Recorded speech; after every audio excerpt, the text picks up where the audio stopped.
All right, welcome to the House Environment and Transportation Committee. Thursday, February 12th, we will start with House Bill 256, Motor Vehicles Speed Monitoring System Safety Corridors, Vulnerable Road User Protection Act of 2026. I think we have Administrator Pines here. Please go ahead when you're ready.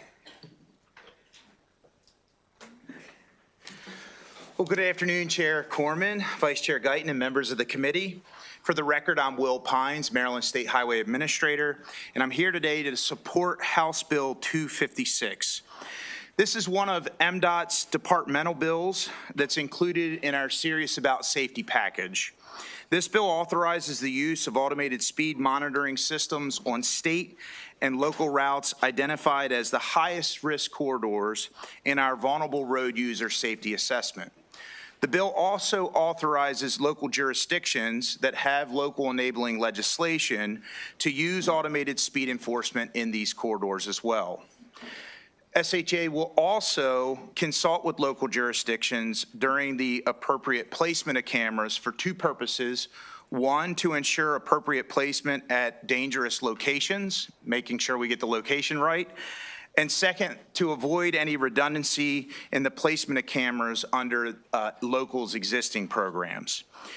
To align this program with previous legislation, this bill includes the data privacy protections that were passed last session, as well as the tiered penalty structure that also passed last session. Furthermore, the fines collected through this program will be processed in the same manner that they would be for all state-run automated enforcement programs. For reference, vulnerable road users are defined as non-motorists like pedestrians and bicyclists, and these users are considered vulnerable because they're more likely to be seriously injured or killed in traffic crashes. Statewide in 2023, 621 people on Maryland roadways tragically lost their lives. 181 of those were pedestrians and bicyclists.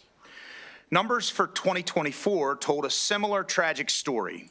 582 people lost their lives on roadways, and 175 of them, or 30%, were pedestrians and bicyclists. Over the past year, Maryland made significant progress in reducing the number of fatalities on our roadways. In 2025, there were 480 fatalities on Maryland roads. That figure is the lowest that it's been since 2014 and is among the 5 lowest annual traffic fatality counts since 1960. Between 2023 and 2025, the number of deaths for pedestrians and cyclists dropped by 33%. While we're encouraged by this progress, we know there is more work to do to continue to bend the curve toward zero. These are not just stats. These are 439 families impacted forever by lost loved ones on Maryland roadways. We know that the effective use of the 4 E's of safety, engineering, enforcement, education, and emergency medical services, will save lives. Last session, the Maryland General Assembly passed House Bill 182, which required SHA to establish a work group and publish a report summarizing the local school zone speed monitoring programs. Every county with a school zone program provided information that demonstrated that speed safety cameras reduce speeds, reduce crashes, and over time, reduce the number of citations collected. This matches SHA's experience with the work zone camera program that we've been running for a number of years. Furthermore, national and international evidence-based research has repeatedly demonstrated that speed safety cameras save lives. And for this reason, they're considered a proven safety countermeasure by the National Highway Traffic Safety Administration and the Federal Highway Administration. This bill will provide us with another proven tool in the toolbox, allowing us to effectively improve safety for all highway users in the most dangerous corridors, and particularly for those vulnerable road users. This bill will reduce speeds and it will save lives. Finally, I want to acknowledge that I have been working with the Chief Judge on an amendment to address his concerns with uncontested citations Last session, there was a bill that passed that authorized citations on the inter-county connector, and included in that bill was a provision that is problematic for the court, and we are flexible and open to an amendment. Chair, Vice Chair, and committee members, I thank you for your time and request a favorable vote for House Bill 256, which is also Senate Bill 487. And now I'd be happy to take any questions. Great, thank you, Administrator. Any questions? Delegate Stein. Thank you, Mr. Chair, and Mr. Administrator, thank you for this legislation. My question is a Baltimore County specific question. Last year, the legislature passed an authorization for SHA to place a certain number of speed cameras on the county portions of 695 and 83. How would this bill affect that legislation? So last year's legislation was focused, as you indicated, on interstate routes. Both of those routes have provisions that prevent pedestrians or prohibit pedestrians from using those facilities. So neither of those facilities were identified as vulnerable road user corridors. This bill has no impact on the prior legislation, with the exception, if we accept the Chief Judge's request, we would remove the uncontested portion that was included in that bill as well. I see. Okay, very good. Thank you. Thank you. Additional questions? Okay, thank you very much. We have a number of additional witnesses. We have hopefully recovered Mike Cicada from the builders, Anita Anthony from Anthony Management Group, John Korn from Bike Maryland. We also have Chris Lawson and Mary Ellen Toker from the builders. We can start there.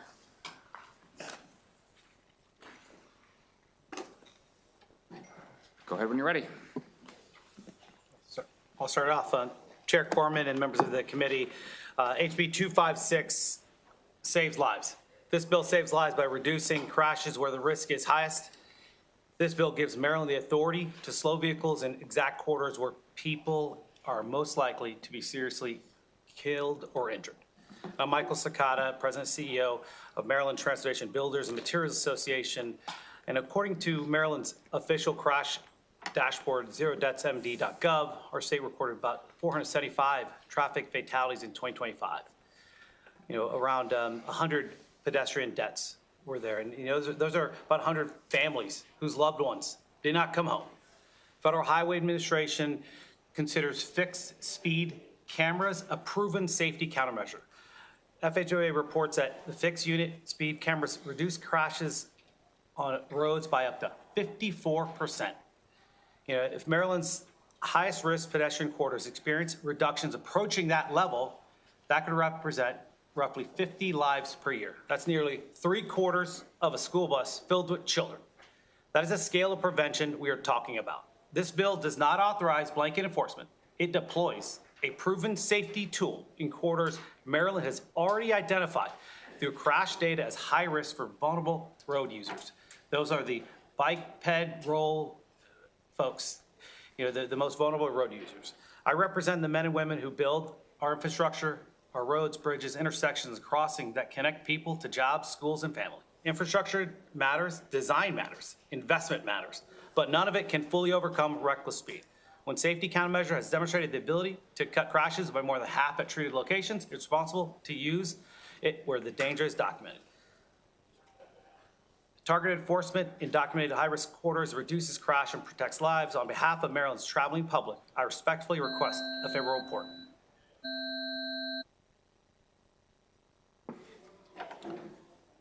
Chair Corman and members of the committee, my name is Anthony Anthony, and I am a Maryland business owner in the transportation construction industry, present here today in support of House Bill 256.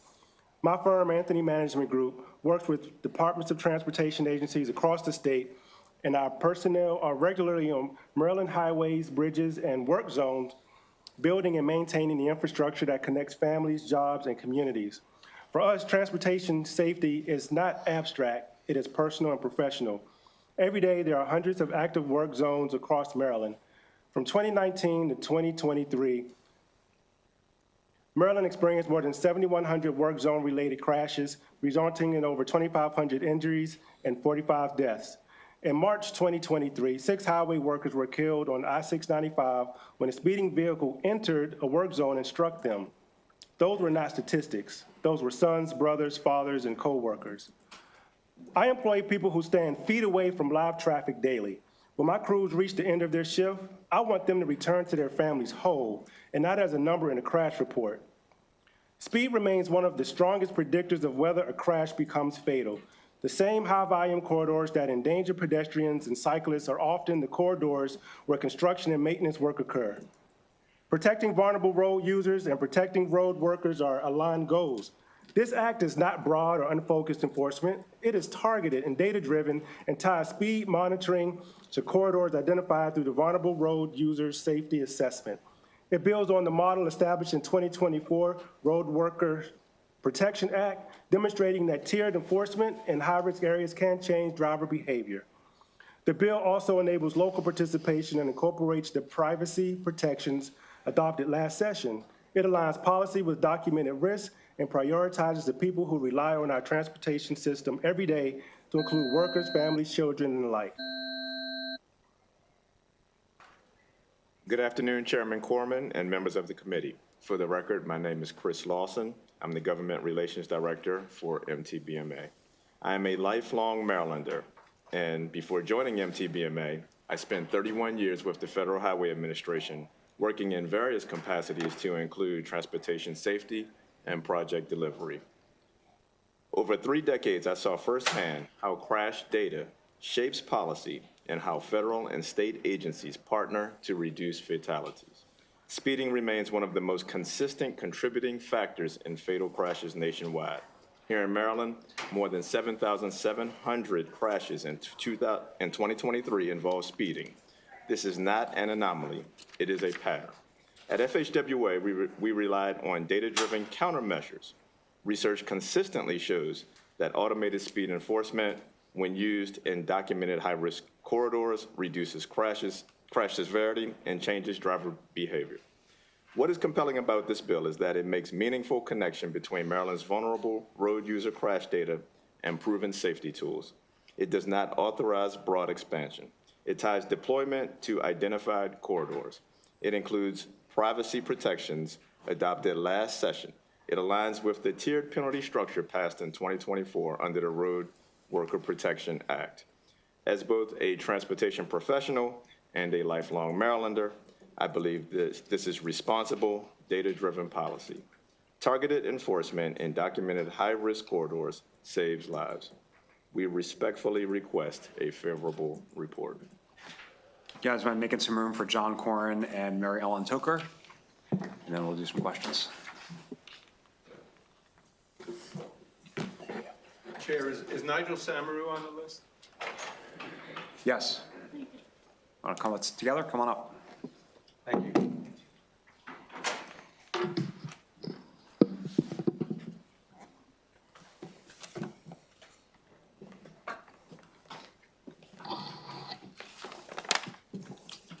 Good afternoon, Chair Corman and members of the committee. My name is Nigel Samaru.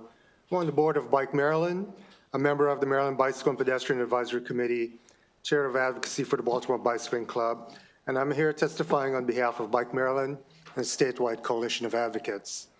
It's a pleasure to once again testify before you today in support of HB 256, the Vulnerable Road User Protection Act of 2026. As many of you know, I was almost killed twice while riding my bike on our roadways. First, in 2017, I was struck by a driver sustaining severe injuries, which included broken neck, spinal cord injury, and paralysis of my right side. I was able to regain function, and in 2020, while riding with 6 of my good friends here in Anne Arundel County, includes John Corrin, who's also here today, we were struck by an impaired driver in a truck, resulting in the death of a dear friend, critical injuries to another, and minor injuries to my wife. In 2025, according to Zero Deaths Maryland, there were 476 fatalities on our roadways, with around a third of those vulnerable road users. And while this represents a significant decrease in fatalities from 2024, there were 582 fatalities, with 43% of those being VRUs. We need to continue to do more to reduce the deaths and serious injuries, and HB 256 is a step in the right direction. SHA has made changes to this proposed legislation based on feedback they received last year. It targets high-risk areas known as safety corridors. It has a proactive approach to improving safety for vulnerable road users like myself, and it would hold drivers accountable for dangerous driving. We urge the committee to support the passage of HB 256. Thank you. My name is John Corrin. I'm president of Bicycle Advocates for Annapolis and Anne Arundel County and participate in the coalition that my friend Nigel mentioned. We're grateful to our partners at MDOT for bringing this bill. And I'll just briefly add to what's already been said, that intersections and in particular crossings of state roads are some of the most treacherous places for people traveling on foot, on bike, or other micro-mobility device. And we know two things about speed. One, it increases the likelihood of crash. And second, it increases the severity of consequence, especially for vulnerable road users. So we ask for a favorable report on this bill. Thank you. Good afternoon, Chair Corman and members of the committee. My name is Mary Ellen Tokar. I'm with the Maryland Transportation Builders and Materials Association. As the governor, no, I'm the governor now, actually. As the government policy director at MTBMA, I review transportation legislation every session. I believe that this bill is important because it aligns policy with data.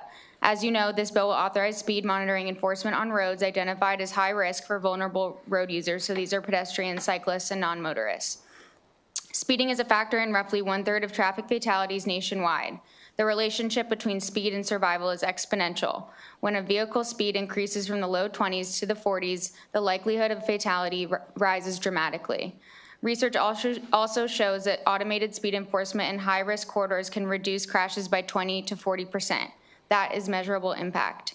In 2024, the General Assembly passed the Maryland Road Worker Protection Act, recognizing that higher risk environments require stronger prevention methods. And in 2025, Maryland recorded a decade low of highway fatalities. While I cannot sit here and state conclusively that it is cause and effect between the legislation and saving lives, there is an undeniable correlation. Structured enforcement and data-driven methods work.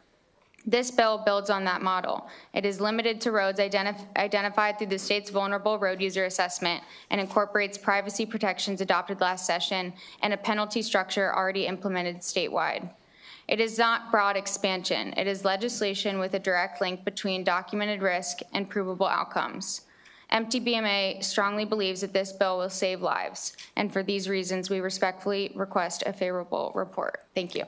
Thank you. We have a question from Delegate Healy. Thank you very much, Mr. Chair, and thank you very much for bringing the bill. It sounds very interesting. My main question is about how it interacts now with the local legislation that is in existence throughout the state in various places, the school areas, all of those things, and the counties that have broadened it.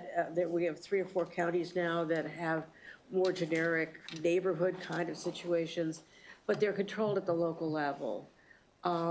Except for when they're on state highways where you have to interact with them. How does this legislation affect those kinds of existing positions? Yeah, thank you, Delegate, for the question. So I'll refer you to page 13 of the legislation. There's language in there that makes it clear that we will consult with the local government entities to make sure that we're not being duplicative with speed cameras. We recognize that we want these programs to be safety focused and not to be punitive or develop any reputational issues. And so it's important to make sure that we are collaborating with the locals, and the bill requires that. Okay. Secondly, it authorizes locals to be able to leverage, if they have enabling legislation to install these cameras, then they're able to piggyback off of this in these corridors. Okay, that sounds really good. I just, one more quick question about the way all this works. Sometimes, a lot of the local jurisdictions, before they enact these things, have public hearings, and there's a lot of public input at the local level. And And so it makes a difference. The people who are living in the community where these things may be happening and they want the safety for their communities. Will you have a public process where the public can weigh in on whether this is a good idea in their neighborhood or not? So I also want to mention that we have a number of locals and local representatives here today to testify in behalf of the bill, so you'll get to hear some of that more directly. But yes, with the vulnerable road user safety assessment that we do, we actually follow a process in the U.S. Code of Federal Regulations that requires us every 3 years, we go out to the public, we marry up the traffic data information on fatality rates, crash rates, et cetera, present that to the public, and we also listen. More often than not, there actually is our request to expand the lengths of the corridors to make sure certain areas are covered. And so we have a really robust public engagement process to identify these corridors. And again, the bill on page 13 requires coordination with local governments and establishing the locations. I'll listen to their testimony. Thank you. Okay, I do not see any further questions. We have additional supporters, Janet Gronke, Sunrise Safety Services, Sarah Semple from the Maryland Association of Counties, and Dan Langenkamp.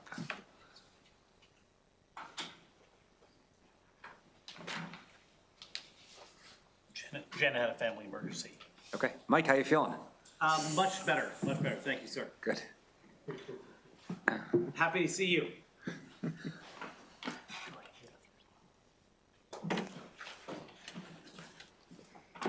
Move these chairs. Good afternoon, Chair, Committee. Thank you for having me today. My name is Sarah Sample, here on behalf of the Maryland Association of Counties. And I think you've already heard a lot about why this additional authorization is so important.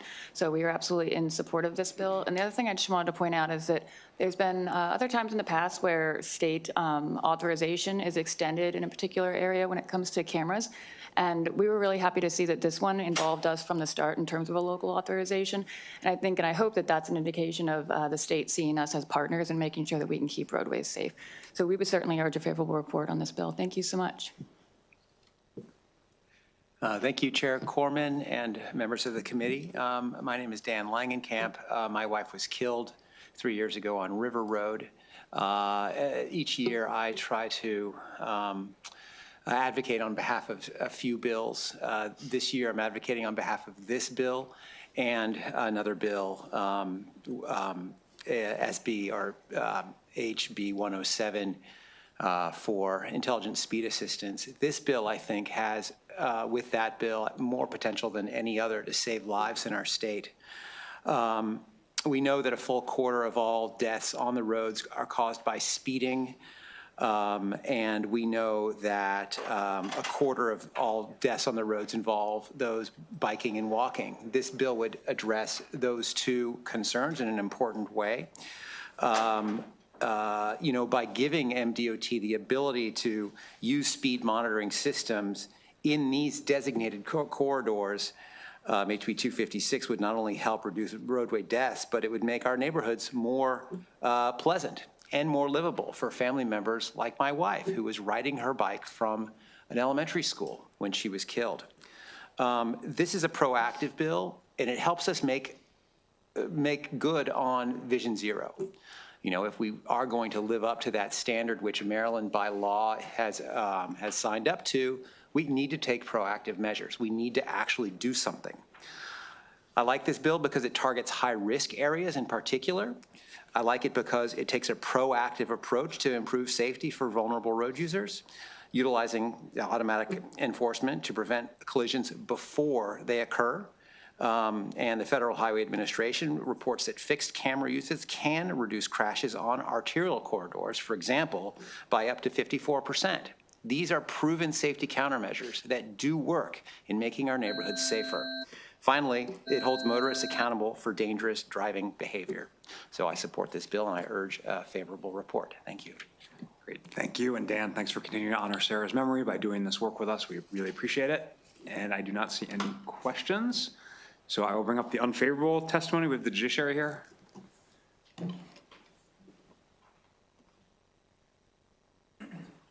Please go ahead when you're ready, Your Honor.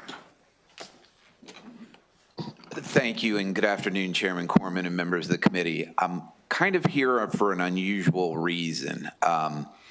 Normally, the judiciary does not take positions on things like this. This is a matter of policy that we stay away from, recognizing the legislative body is responsible for all policy decisions. And in fact, oddly enough, that's what got us into why I'm here today. Last year, we saw a bill that it involved expansion of speed cameras on Route 200, the Montgomery, Prince George's County connector.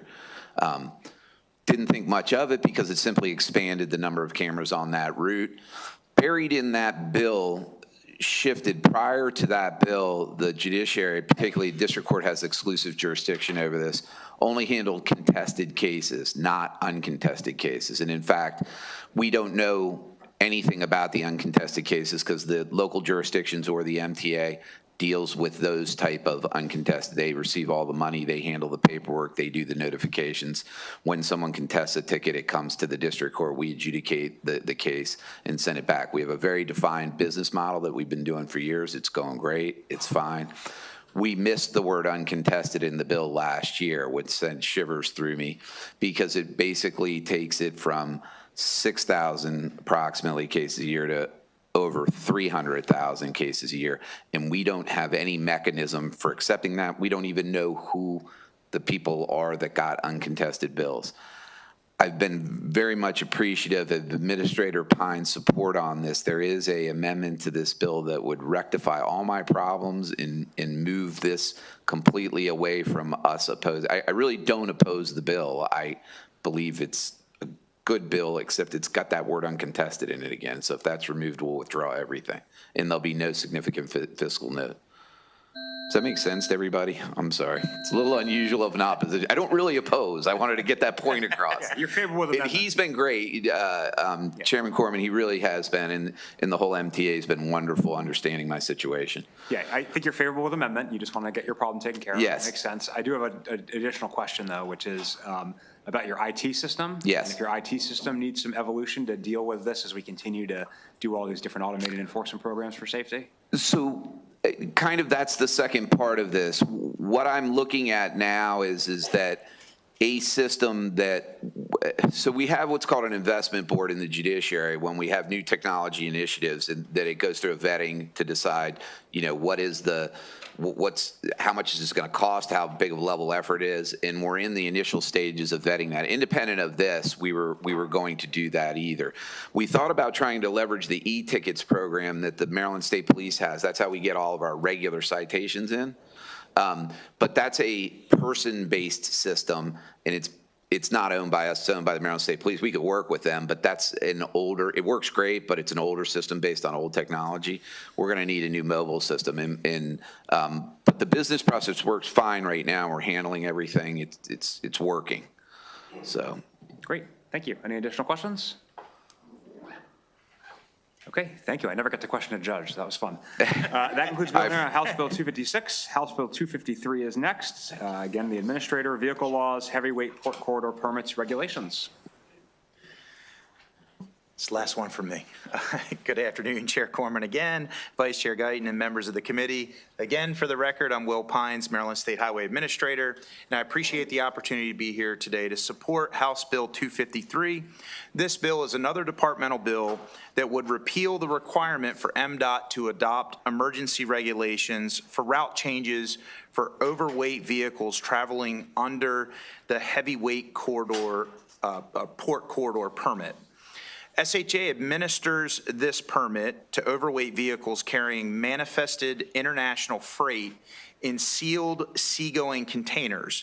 The permit enables freight travel along certain routes between the Port of Baltimore, Trade Point Atlantic, and other U.S. Customs facilities.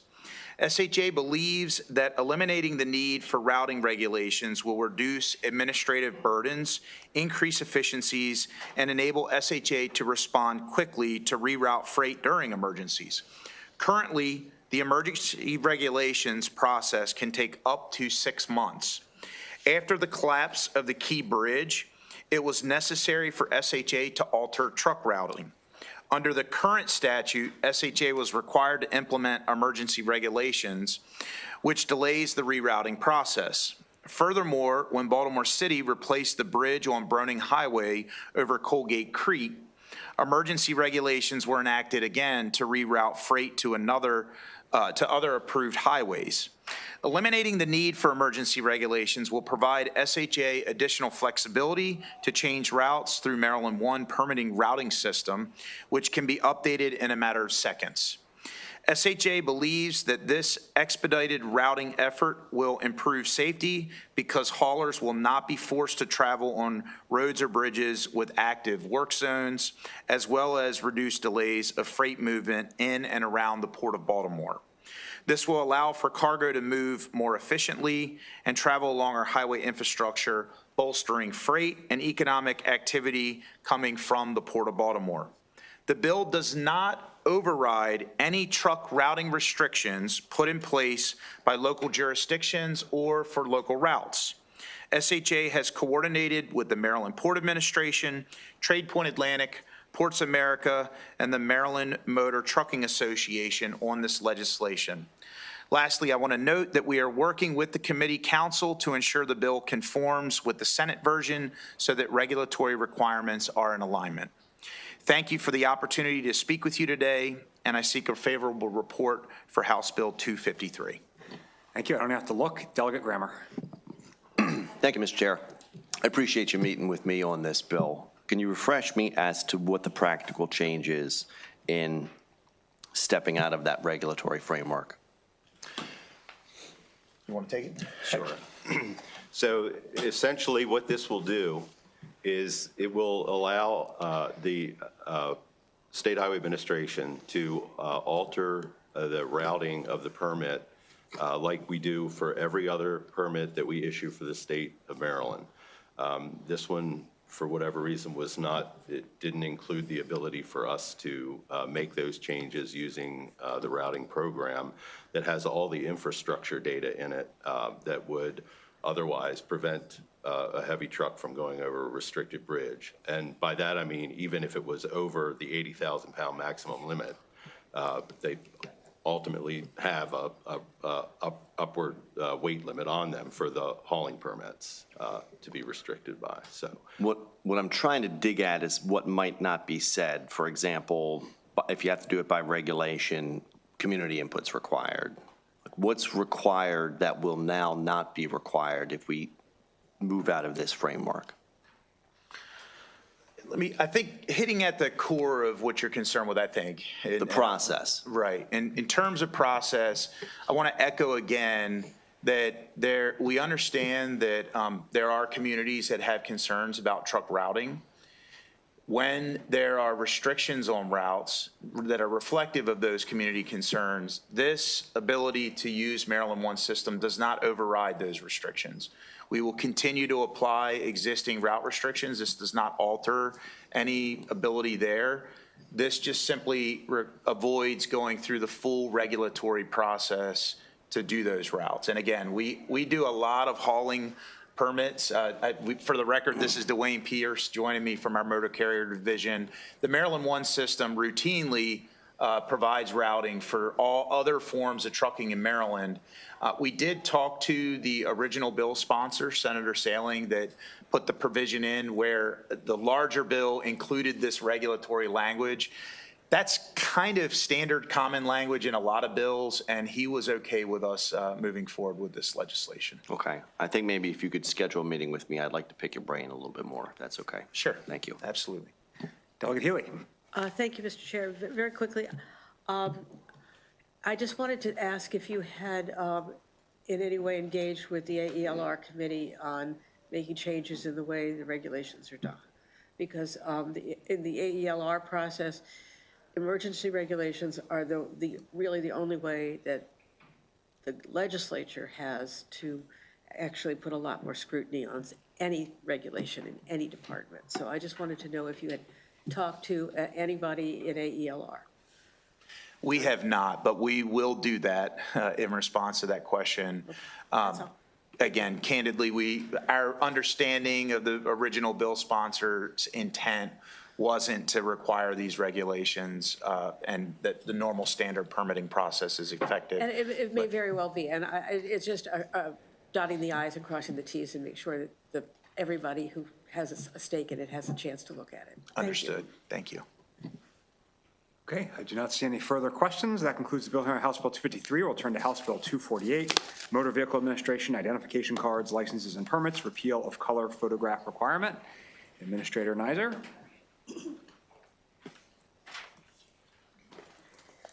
Good afternoon, Mr. Chairman and members of the committee. Chrissy Neiser, for the record, Motor Vehicle Administrator.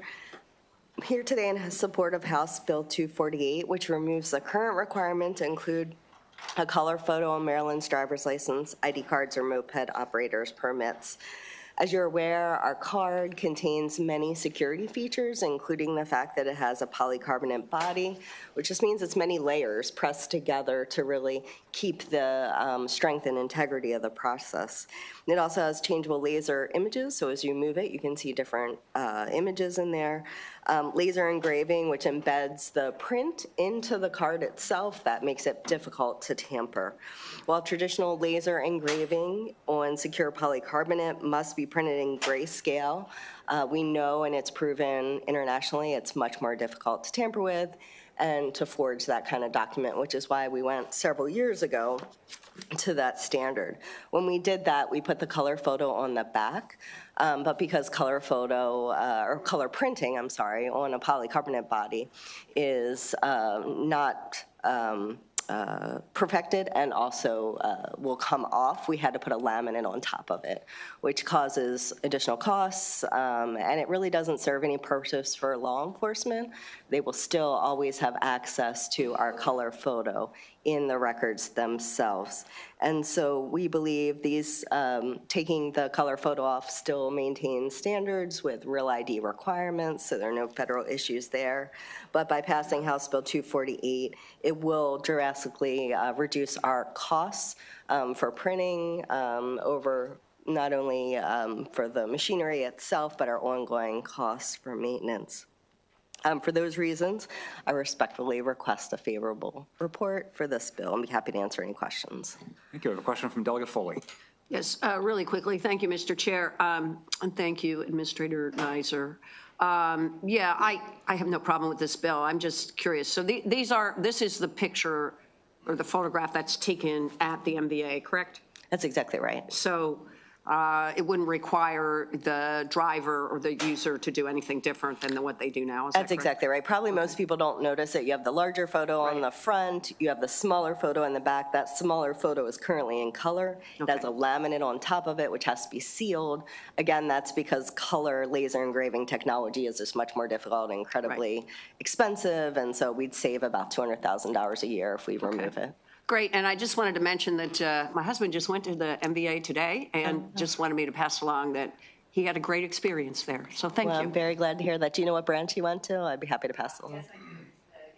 Walnut Hill branch. Thank you very much. Thank you. Delegate Long. Thank you, Mr. Chair. Thank you, Administrator, for being here. And I know this may not be a question really for us on this committee. We're not appropriators, but I noticed a fiscal note that it says expenditures decrease, which is great. It's not a lot, but $100,000 a year adds up. So what do y'all plan to do with that money? So we are always looking for cost reductions. Over time, we see additional expenses when it comes to postage, credit card fees, and other things. And so we look for enhancements when it comes to savings to offset other cost increases that we just can't control. You know, U.S. Postal Service increased costs multiple times a year in the last few years. So we just have to absorb those costs. And so by finding these cost savings, we're able to offset that. Good way to reroute these decreases to maybe the TTF. Exactly. So we don't have to come back and ask you for more money. Some bridges or something can get built. Thank you. Thank you. Delegate Allen. Thank you, Mr. Chair. Always good to see you, Ms. Neiser. Just want to make sure, so this doesn't interfere with any real ID requirements? I know there's certain requirements for that in this.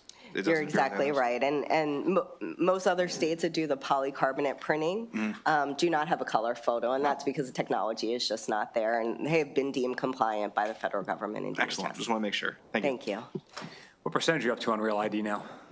99.7. Wow, that's awesome. All right, I do not see any further questions, but don't go away. That concludes the bill, House Bill 249. We'll turn to on House Bill 248, we'll turn to House Bill 249, Vehicle Laws, Automated Enforcement, Reciprocal Agreements, Arrangements, and Declarations. Administrator Neiser. I'll invite my colleague Yeah, up. of course. That's our former colleague.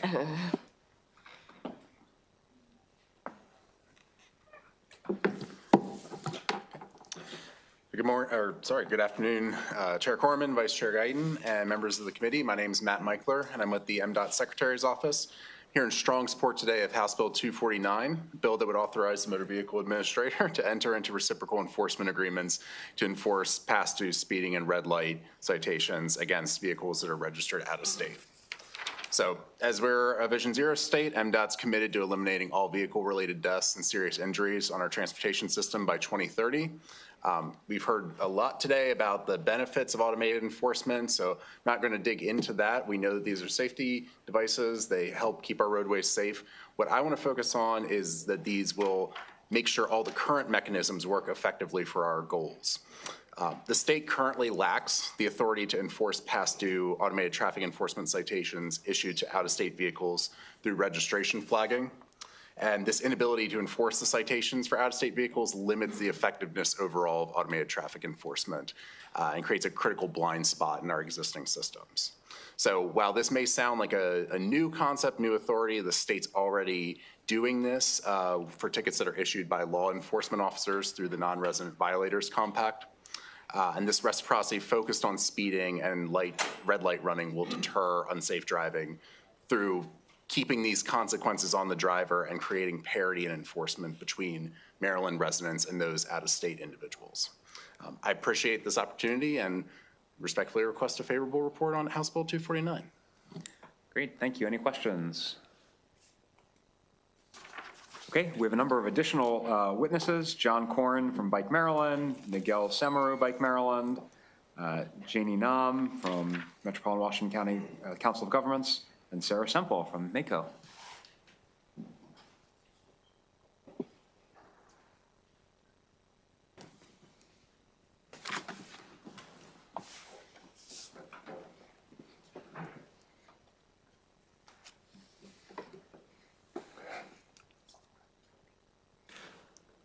Good afternoon, Chair Corman, Vice Chair Guyton, and members of the committee. For the record, my name is Nigel Samaru. I'm on the board of Bike Maryland, member of the Maryland Bicycle and Pedestrian Advisory Committee, chair of advocacy for the Baltimore Bicycling Club. I'm here today testifying on behalf of Bike Maryland and a statewide coalition of advocates, and thank you for the opportunity to testify before you today in support of HB 249. In 2025, there were more than 470 fatalities on our roadways, and around a third of those were vulnerable road users. And while this represents a significant decrease in fatalities from 2024, as you've heard earlier, we need to continue to do more to reduce the deaths and serious injuries. And HB 249 would help further the efforts to do so. Speed, as you've heard, plays a major role in the severity of injuries and fatalities. Automated enforcement is a tool that has been shown to be effective in reducing speeds and signal violations, but there's a loophole. It would correct that loophole by allowing Maryland to be able to go after drivers who reside and register their vehicles in other states, but commit driving infractions here in Maryland by flagging their registrations. This should help to deter them from further speeding and running red lights, thereby reducing the likelihood and severity of crashes in Maryland. We urge the committee to support the passage of HB 249. Thank you. John Corn, Bicycle Advocates for Annapolis and Anne Arundel County, Chair Corman, members of the committee, us too. Thank you. Good afternoon. My name is Janie Nam. I'm a transportation planner with the Metropolitan Washington Council of Governments, or COG, and I'm here on behalf of the organization to offer our support for HB 249. COG represents 24 local governments in metropolitan Washington, including suburban Maryland. Addressing ticket reciprocity in the National Capital Region is one of the most impactful actions lawmakers can take to improve roadway and pedestrian safety. While the District of Columbia, Maryland, and Virginia share common safety goals, Differences in legal frameworks for automated traffic enforcement, or ATE, have created gaps in enforcement and accountability across jurisdictional lines. These gaps undermine the effectiveness of this proven safety tool and allow repeat violators to evade consequences simply by crossing state boundaries. Between January 1st, 2019 and August 31st, 2024, Virginia and Maryland vehicles accounted for 81% of all vehicles with 40 or more outstanding photo enforcement tickets in the District of Columbia. Automated traffic enforcement is an established and evidence-based component of roadway safety in Maryland and across the metropolitan Washington region. Research from international studies, national evaluations, and local programs consistently shows that ATE reduces crashes, lowers excessive speeds, and prevents severe and fatal injuries. And an Insurance Institute for Highway Safety studies showed that Montgomery County saw a 39% reduction in the likelihood of fatal and serious injury crashes in enforced corridors, and a 62% reduction in the likelihood of excessive speeding. These studies consistently demonstrate that ATE works, but only when enforcement is consistent and credible. Complementary legislation is also being considered by the Virginia General Assembly and already adopted in the District of Columbia. We strongly urge the committee to take a step towards improving pedestrian and roadway safety by supporting this bill. Thank you. Coney, you make some room for Ms. Semple.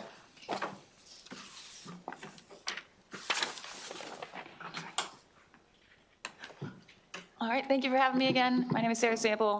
We are here to support this bill. More or less, yeah, me too. This is something that came up in our request during our interim briefing, because we do see a drop-off in compliance when it comes to complying with the citations, and then we miss out on accountability and safety. So we did request this, and we would urge a favorable report. Thank you so much.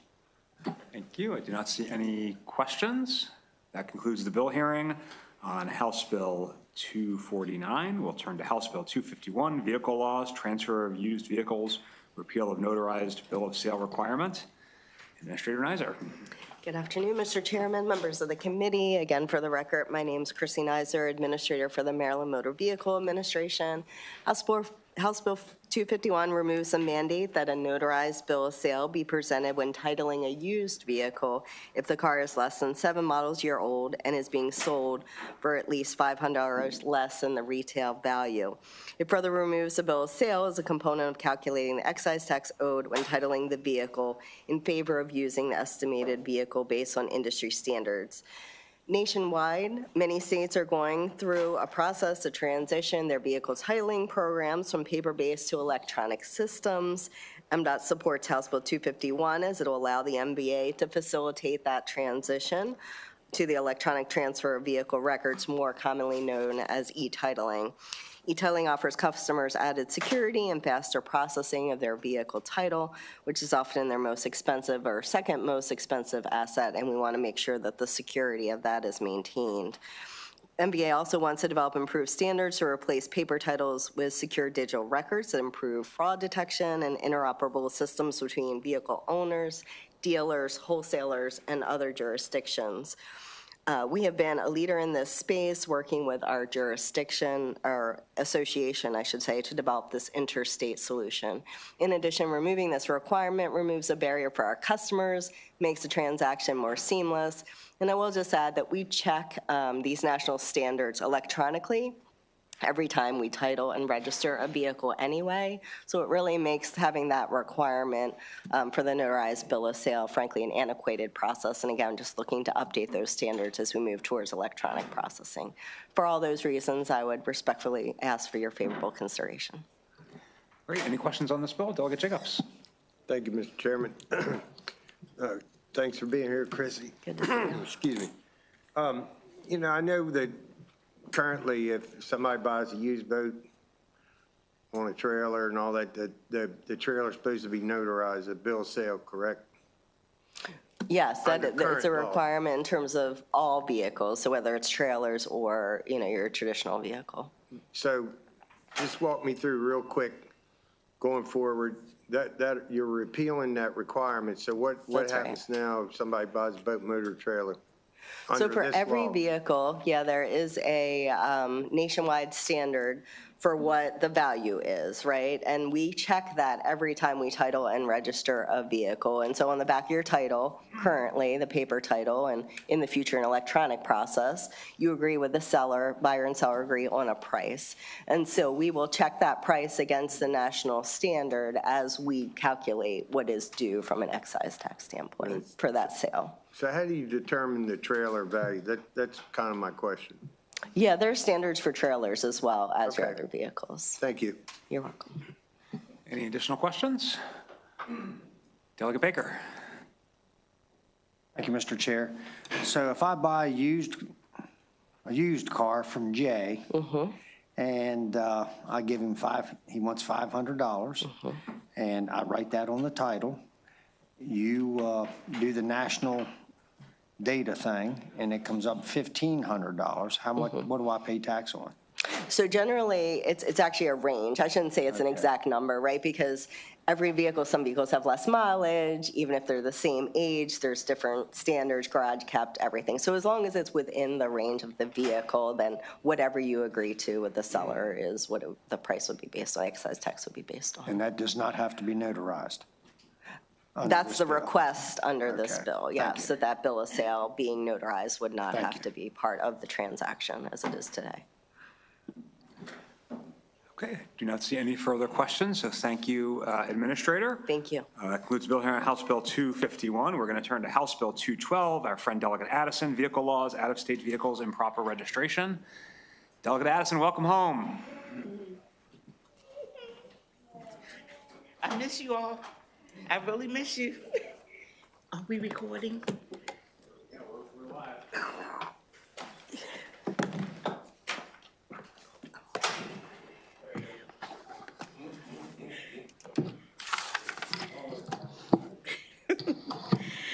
Good afternoon, Chair Corman, Vice Chair Guyton, and members of the committee. Thank you for allowing me time to present HB 212, Vehicle Laws, Out-of-State Vehicles, and Proper Registration.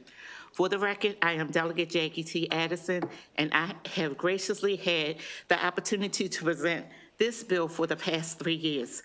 Maryland law requires residents to register their vehicles with MVA, a simple, fair, and essential aspect of maintaining our transportation infrastructure. However, many of us have heard our constituents' frustration about the growing numbers of Maryland residents who drive on out-of-state plates, avoiding fees, insurance requirements, and safety standards that everyone else is expected to follow. In 2024, 80% of speeding tickets for Virginia tagged vehicles went unpaid in Baltimore City.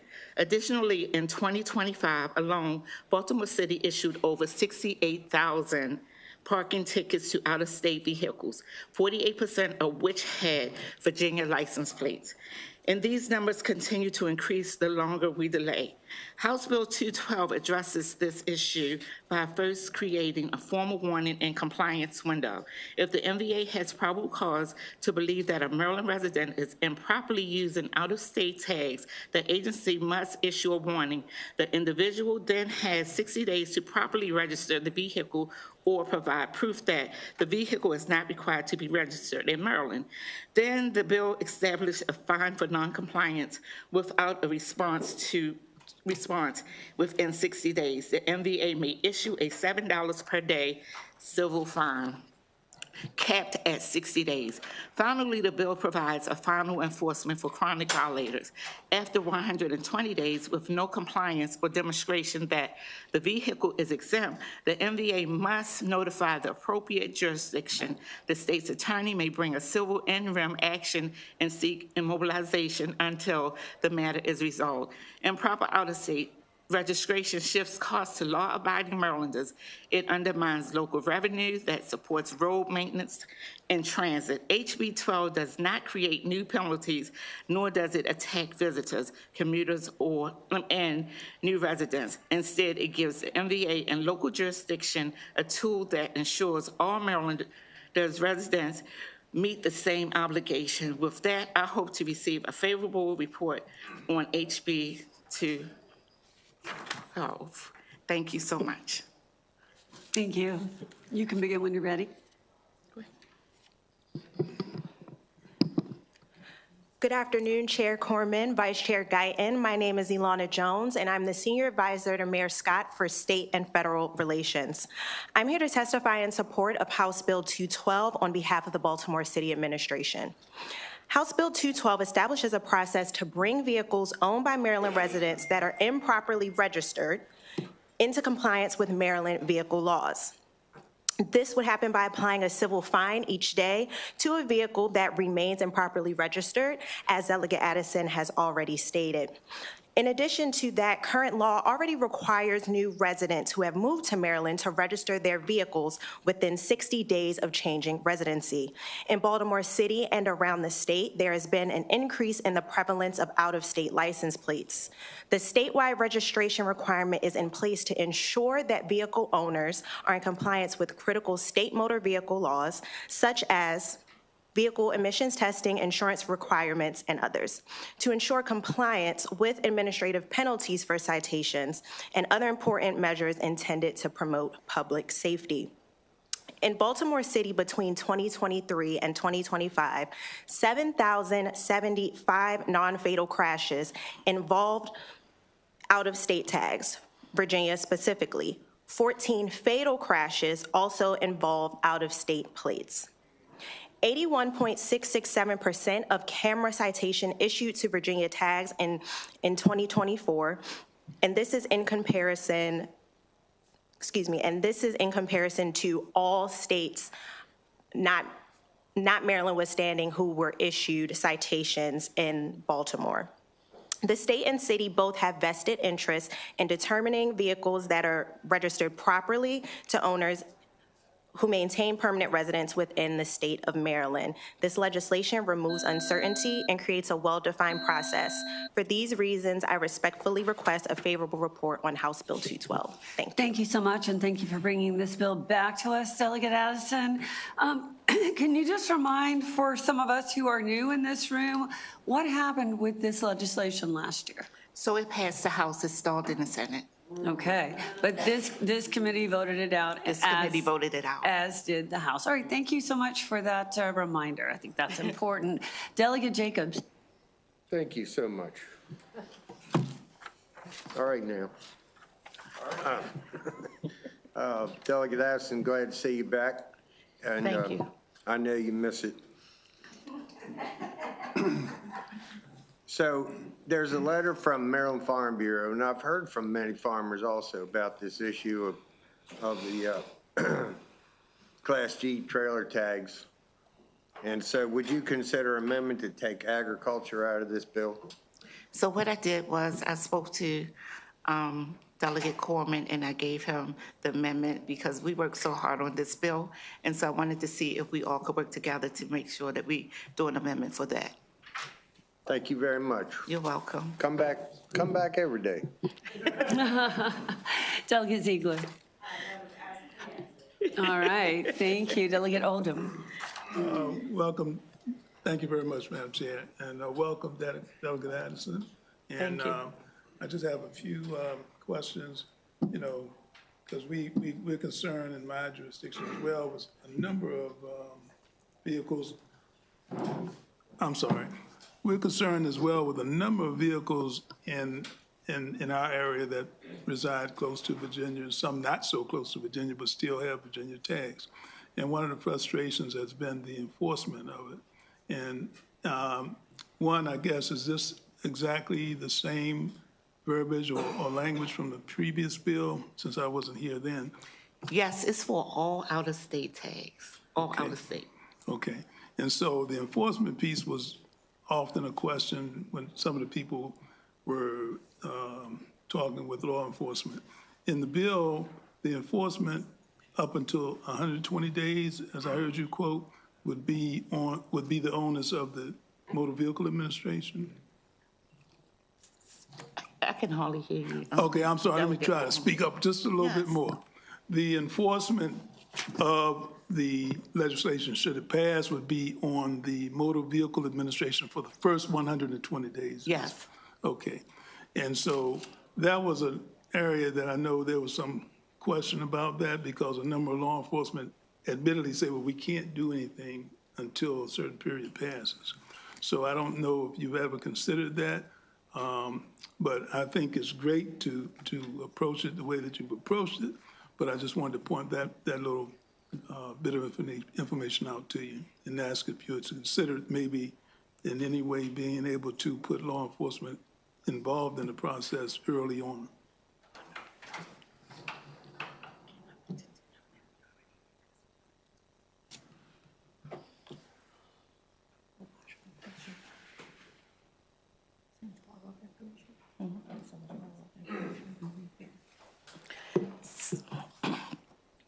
So Delegate Odom, in Baltimore City, we already have a task force, and it's for reckless drivers and folks who are actually going through red lights and all, but they're also cracking down on the VA tags and out-of-state tags as well.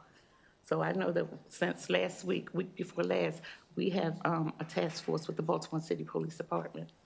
Okay, all right, thank you. You're welcome. Appreciate every effort that you make it towards solving this issue, all right? Thank you. Thank you. Thank you. Any more? Oh, I see we have one down there, Delegate Boyce. Thank you so much, Madam Chair. And thank you, Delegate Addison, again, for bringing this back. And thank you to the House and this committee for continuing to do the work to push it forward. I'm looking at MVA's letter. Did you see it? And I'm happy to send it to you. They spoke about clarifications needed in the bill around certain definitions, around probable cause. But given this letter, it sounds like if those slight issues are fixed, that they may be in support of the bill, which I'm hoping so. So I just wanted to let you know that it seems like they have some questions for clarifications, and I'm hoping, I guess, putting it on record that they work with you so we can get this out again. Have you spoken to them at all? It's up to the chair. Oh, I'm sorry. Delegate Addison, have you met with them or spoken with them? So I did not meet with them this year, but in previous years, I met with MVA. And so we have Chrissy Nizer here, who might be able to answer the question. Ms. Nizer, have you met with them?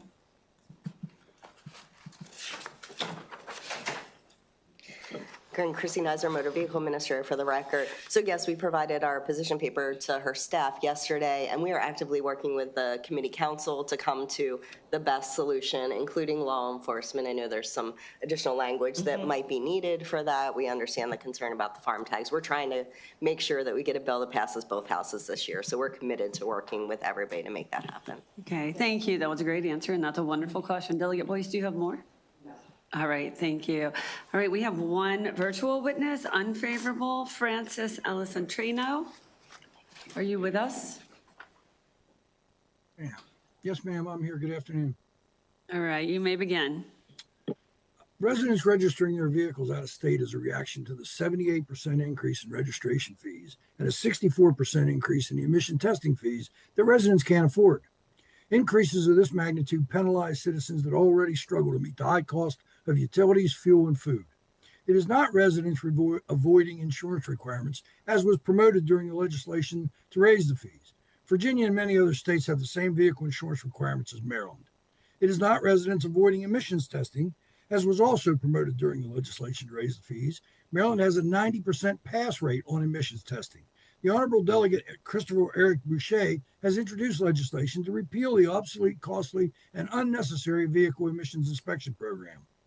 It is also not residents avoiding paying traffic citations. It is the failure of state government to get reciprocity with Virginia and work together across state lines to promote public highway safety and hold drivers accountable for unsafe and illegal behavior. The government's failures can't be corrected with additional registration regulations. A cooperative reciprocal sharing of driving record information across all state governments is needed to promote safety. House Bill 248 is legislation in the right direction. The resolution to the issue of out-of-state registration is not to enact more legislation that financially penalizes citizens that are struggling. What's required is lowering registration costs and eliminating the emissions program. Instead, the legislature continues to raise various fees, such as registration and emission testing, to balance the budget. The budget deficit is partially fueled by the 21 legislature enacting the 10-year, $30 billion program called the Blueprint for Maryland's Future. The citizens can't afford this and other programs, as continuing budget deficits demonstrate. Fiscal responsibility is paramount to every citizen. The problem isn't lack of money, the problem is a lack of management. Please abandon this legislation and concentrate on lowering the cost of living for all Maryland citizens. Thank you. Thank you so much. I do want to allow Delegate Foley to ask a question. Thank you, sir, for your testimony. I have a question for you, though. Are you aware that Virginia has a personal property tax on vehicles? No, I'm not aware of that. I just know there are so if a Maryland resident registers a car in Virginia, then they would not be able, I wouldn't think, to pay the personal property tax that's required by that law. So how could you justify allowing that? I don't justify it. I'm not advocating that people in the state of Maryland as residents go to another state. I simply am looking at the cost due to the citizens. Okay, thank you.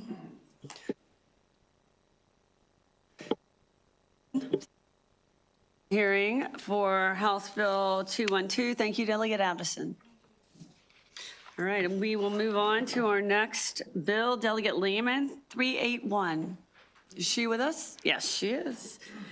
And I have to give her the same welcome back. We miss you as well, Delegate Lehman. That's my second time here this I know. And I have my panelist, Cheryl Court from Coalition for Smarter Growth. Terrific. You may begin whenever you're ready. But they're not here, and I understand the SHA folks left, but good afternoon, Madam Chair and members of the Environment and Transportation Committee. It's great to be back in front of you for the second time this week. For the record, I'm Delegate Mary Lehman, and I'm asking your support of House Bill 381, State Highway Administration, Urban Core and Urban Center Traffic Control Devices No Turn on Red, and the acronym for that is NTOR, which I will be using hereafter. So HB 381 requires the State Highway Administration to install signs and other traffic control devices at identified intersections on state-owned roads in urban areas, prohibiting drivers from making right turns on a steady red signal. The requirement applies only to intersections located within what SHA has identified as urban cores and urban centers, and they are defined in its context-driven guide, and it is a total of 133 intersections in the following areas of the state: Cumberland, Hagerstown, Frederick, Annapolis, Rockville, Bethesda, Wheaton, Silver Spring, College Park, Ocean City, and Towson. These NTOR signs and other devices will warn vehicles against turning right while facing a constant red signal at any state highway intersection unless the administration determines that NTOR would impair public safety. So they do have that flexibility. If a sign prohibiting right turn on red is not present, a motorist facing a continuous red signal after coming to a complete stop may enter the intersection to perform a right turn from one street to another. Now, SHA is in strong support of NTOR, and I've had some productive exchanges, both by email and in person, with SHA officials on this issue. The agency emphasized its strong support of the concept. It cites it in its context-driven guide that I mentioned, and it also mentions research that indicates that restrictions on right turn on red can actually reduce injury crashes by almost 40%. So that is why SHA considers it an important tool to enhance pedestrian and bicyclist safety on our roadways. That context-driven guide that I've referenced and actually endorses it as appropriate in areas that have higher than normal levels of pedestrian activity and motor vehicle interaction, because again, it reduces conflicts between your vulnerable pedestrians, your bicyclists, and those turning vehicles. So those appropriate areas are those 133 urban core and urban center intersections that I referenced. What SHA is understandably concerned about is the cost of implementing NTOR over the next 3 years, which is estimated at about $3 million. So that is based on an average cost of $19,729 per intersection, and that does include both labor and materials. In addition to a letter of concern that you should find in the file, State Highway Administration has submitted what it is calling a letter of a commitment, and it is pledging to evaluate the feasibility of implementing NTOR restrictions at those applicable intersections and in appropriate locations within future pedestrian safety action plans, also known as PSAPs, and other complete street-focused programs. The PSAP projects currently in design focus on data-driven safety improvements and high-risk corridors around the state, and they are already supported right now with federal funds of about $100 million in the 6-year CTP.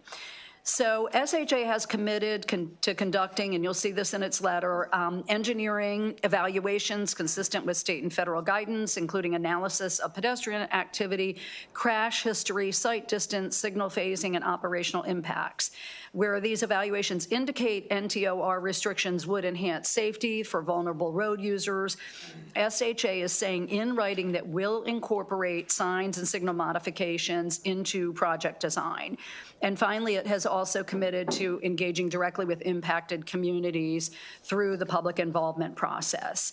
So in my initial conversations with SHA about HB 381, they offered to put these commitments in writing as they have done, but initially they said they would do that only if I agreed to withdraw the legislation.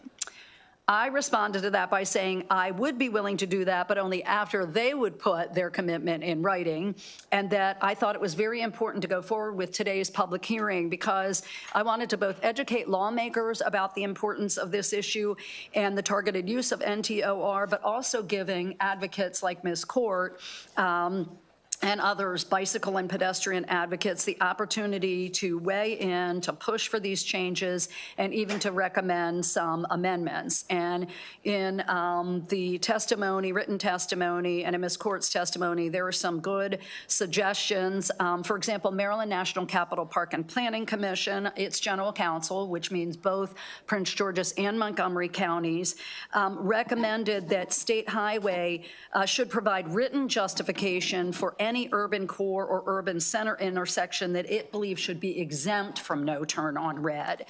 And Bike Maryland advocates also pushed for not only justification of those exemptions, but also collaboration with local governments in the decision making. And finally, as you will hear from the Coalition for Smarter Growth, NTOR applies to probably, I believe, I agree with them, a too narrow set of intersections in Prince George's County, and it believes that many more streets in the county can and should be designated as urban centers. So I'm going to close by saying that I want to allow time for this committee in its wisdom to review SHA's letter of commitment and consider whether some additional language in the letter is warranted based on the amendments I mentioned. And then I will coordinate withdrawal of the bill with Chair Corman following ENT's input. I want to thank Chair Corman for the feedback that he gave me in supporting my decision to continue with today's bill hearing. Thank you for your consideration of the bill's goals and whether State Highway's letter of commitment will help achieve those goals. I appreciate it. Thank you, committee. My name is Cheryl Court. I'm with the Coalition for Smarter Growth. We're a nonprofit organization in the D.C. region, including suburban Maryland, advocating for walkable, bikeable, inclusive, transit-oriented communities as the most sustainable way and equitable way for the D.C. region to grow and provide opportunities for all. We wish to express our strong support for HB 381, no turn on red.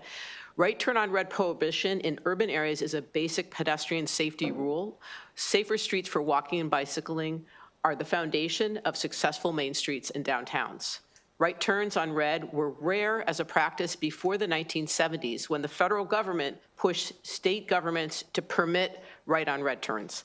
In Europe, that never happened, and no turn on red is still the rule. And in fact, it's not posted in European cities because everybody just knows that it's not allowed. Transportation engineers in the United States have now recognized and questioned the wisdom of this 1970s push and have conducted research that shows that there's been a significant increase in right turn crashes for people walking and bicycling after the onset of the right turn on red. Recent assessments have shown sort of the opposite, that when you implement no turn on red, fail to yield incidents and vehicle conflicts drop dramatically. As for costs, we asked Montgomery County what the costs were for their implementation of their no right on red rules, and it's in our testimony, it's about $37,000 to $5,000 per intersection, so substantially less than what the estimate from SHA is. And regarding State Highway Administration's context zones for urban cores and urban centers, while Montgomery County has 5 urban cores, Prince George's has none. Prince George's has 1 urban center, which is the University of Maryland College Park. And we would suggest that we look again at these more walk, bike-friendly approaches to urban centers in Prince George's County. Thank you. Thank you so much for your testimony, Ms. Court.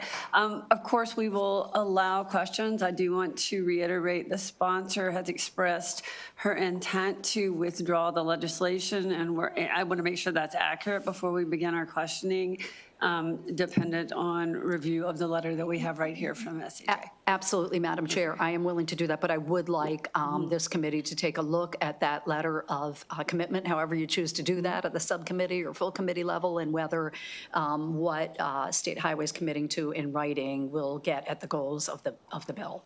All right, and certainly I think we'd probably love your thoughts on that as well. Delegate Grammer, do you have a question? Okay. Thank you. I see no other questions here. We do have 2 witnesses signed up favorable with amendment. I'm not sure they're still here. Mr. Corin and Nigel Samaru. Okay. It looks like he is one of them. Has stuck with us. Thank you for your patience. And you may begin whenever you're ready. Good afternoon, Chair Corman, Vice Chair Guyton, and members of the committee. For the record, my name is Nigel Samaru. I'm on the board of Bike Maryland, a member of the Maryland Bicycle and Pedestrian Advisory Committee, Chair of Advocacy for the Baltimore Bicycling Club. I'm here today testifying on behalf of Bike Maryland and a statewide coalition of advocates. Thank you for the opportunity to testify before you in support of HB 381, but with some minor amendments. As you've heard many times today, there's a need to reduce the number of crashes involving drivers and vulnerable road users. We feel that this is one of the ways to help reduce that number. This bill would codify a policy that MDOT SHA has recommended for over 5 years, with urban core centers and centers being 2 of the 6 defined land use contexts. In these 2 contexts, MDOT SHA recommends that a right turn on red restriction reduces right turn injury crashes by at least 38%. Our minor suggested amendments are that the word right be removed for consistency, and that's in Section A of the proposed legislation, just for consistency, because Maryland Code allows for 2 turning motions against a solid red signal. There's a right turn or a left turn onto a one-way street from a one-way street. There's also second suggested minor amendment, which you already mentioned, Delegate Lehman, that we would request that there be a safety analysis and that the analysis be publicly transparent in collaboration with the local jurisdictions. We urge the committee to support the passage of HB 381 with the suggested minor amendments. Thank you. Thank you. And John Corin also is a Me Too, but he had to go across the street. He's wonderful at that kind of testimony. Yes. We love him as a witness. Seeing no more questions for this panel, we do have, looks like 1 virtual witness, also favorable with amendments, from Eli Glazier. Are you with us? Hi, yes, good afternoon.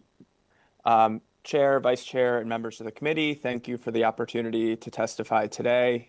My name is Eli Glazier, and I'm the Multimodal Transportation Planner with the Montgomery County Planning Department, part of the Maryland National Capital Park and Planning Commission. I'm here today to express MNC-PPC's support for this bill with 1 recommended amendment. The legislation requires the State Highway Administration to install no turn on red restrictions at signalized intersections along state highways in urban cores and urban centers by July 1st, 2029. These are the places where pedestrian activity is highest and where the risk of severe crashes is greatest. The bill also allows SHA to opt out at specific intersections if installing no turn on red would significantly impair public safety. Montgomery County has already taken similar steps for county-controlled intersections through our Safe Streets Act of 2023. But many of the busiest, most dangerous intersections in our urban areas are along state-controlled roads. These are exactly the locations where no turn on red restrictions can make the biggest difference. The safety benefits are well documented. A study referenced in the FHWA Highway Safety Manual found that adding no turn on red signage reduced pedestrian vehicle collisions by 41%. That is a meaningful, measurable improvement for the most vulnerable people using our streets. We do have one recommendation, which the delegate referenced already, to add a reporting requirement for intersections where SHA determined that installing no turn on red would significantly impair public safety. We believe that publicly documenting those decisions would provide transparency and help local jurisdictions and members of the public understand the rationale for not implementing this safety improvement. Montgomery County already includes similar reporting as part of our Safe Streets Act. For these reasons, the Maryland National Capital Park and Planning Commission urges a favorable report with amendments. Thank you for your consideration. Thank you very much. I do not see any questions, so I believe that concludes the bill hearing on House Bill 381. We will turn to House Bill 451, Delegate Fraser Hidalgo, Maryland Zero Emission Electric Vehicle Infrastructure Council, reporting and sunset extension.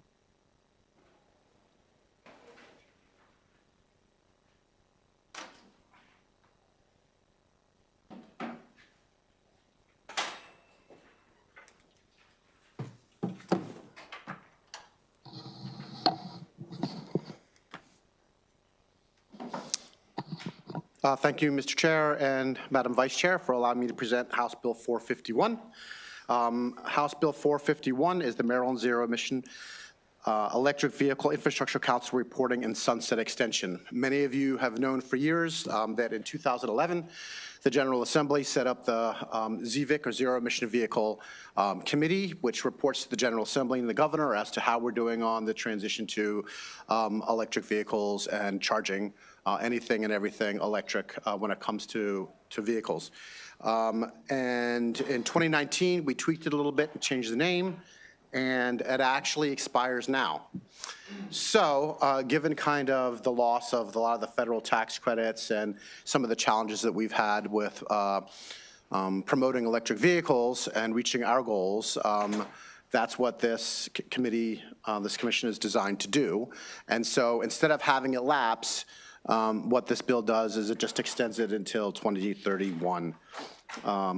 And that's really essentially what it does. It's pretty simple. It extends the sunset. I know that there are others that will testify. MDOT and some others have some amendments that we've walked through. I think most of them are pretty good. They just kind of modernize where we are.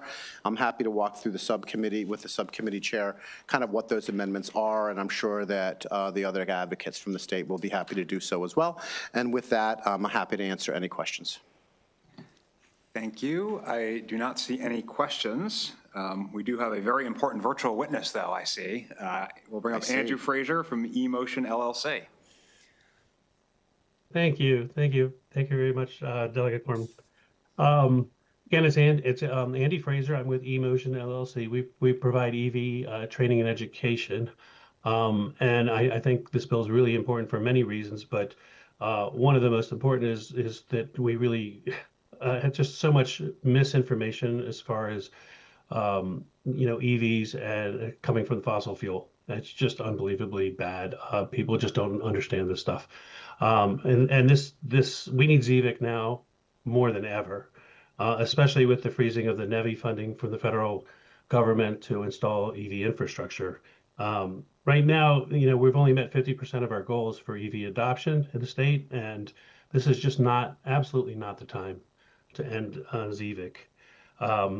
In addition to that, the Maryland Department of Agriculture is looking at charging fees, which will also disincentivize the infrastructure. So we really need to, there's just so many reasons. I don't really have a lot to say. I think everyone else has said what they need to. We really understand based from the federal government and what's going on there, that now more than ever, this ZVIC really needs to continue. And really don't have much more to say. I just think it's a strong support of continuing ZVIC. Thank you very much.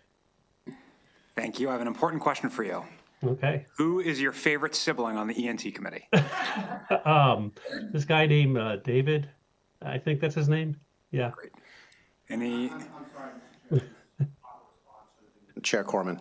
I do not see any other questions, so we'll bring up our favorable amendment virtual witness, Scott Wilson, Electrical Vehicle Association of Greater Washington, D.C. Hi. Thank you, Chair Corman and members of the ENT Committee. My name is Scott Wilson. I'm Vice President of the Electric Vehicle Association of Greater Washington, D.C. I also serve on ZVIC representing driver advocacy organizations. ZVIC's term should definitely be extended. Its greatest strength is its role as a forum where state agencies, utilities, automakers, charging and refueling companies, environmental organizations, and members of the public can stay informed about one another's work. Bringing all stakeholders together at the same table promotes efficiency, coordination, and shared understanding. It also helps ensure that EV policy does not feel like an insurmountable challenge for any single participant. As an amendment, I suggest formally establishing an EV strategy body composed of representatives from the Maryland Department of Transportation, Maryland Energy Administration, Maryland Department of the Environment, and the Public Service Commission. This body would coordinate incentives, education, planning, and grant administration. The Colorado Energy Office provides a useful model, serving as the central state agency for ZEV programs in that state. ZVIC's function as a forum is vital, but it would benefit from greater strategic authority. In testimony on ZEV-related legislation every session, I hear legislators consistently ask what ZVIC's position is or what actions ZVIC is taking.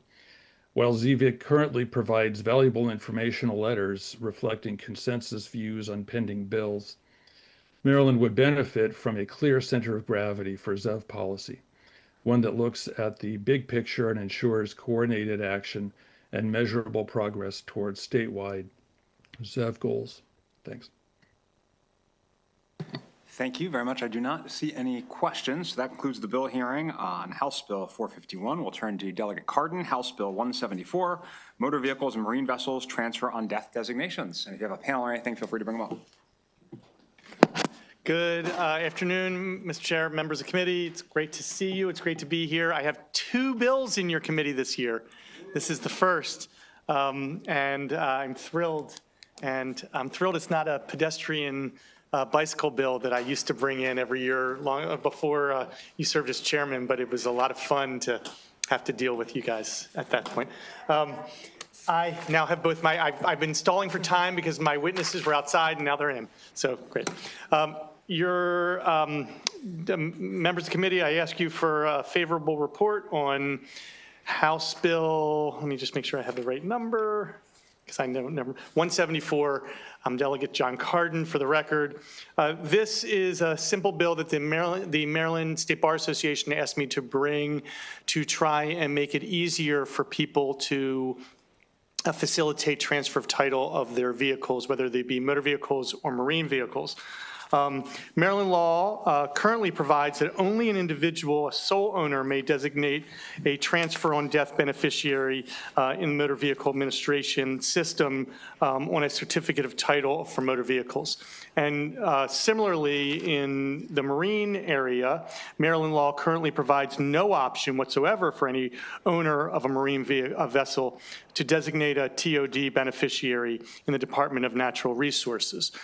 What this bill does is this bill solves this problem as to motor vehicles by enabling co-owners, such as spouses, to be able to designate TOD beneficiaries, such as a child or a spouse, via the MVA certificate of title, while all co-owners are still living, while still retaining the exclusive ability to sell or otherwise deal with the motor vehicle because it wouldn't ripen until the time of death. And then the same would be true, or a similar kind of service would be available in marine vehicles by enabling TOD designations regarding marine vessels, both for sole owners and for co-owners via a DNA certificate of title. That's what the bill does. My witnesses are far more knowledgeable about this than I am, so I hope that you will direct your questions to them instead of me. Thank you.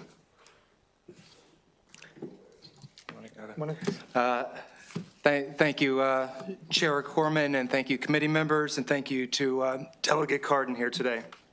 I am Joshua Wenger. I'm from the Estates and Trust section of the Maryland State Bar Association.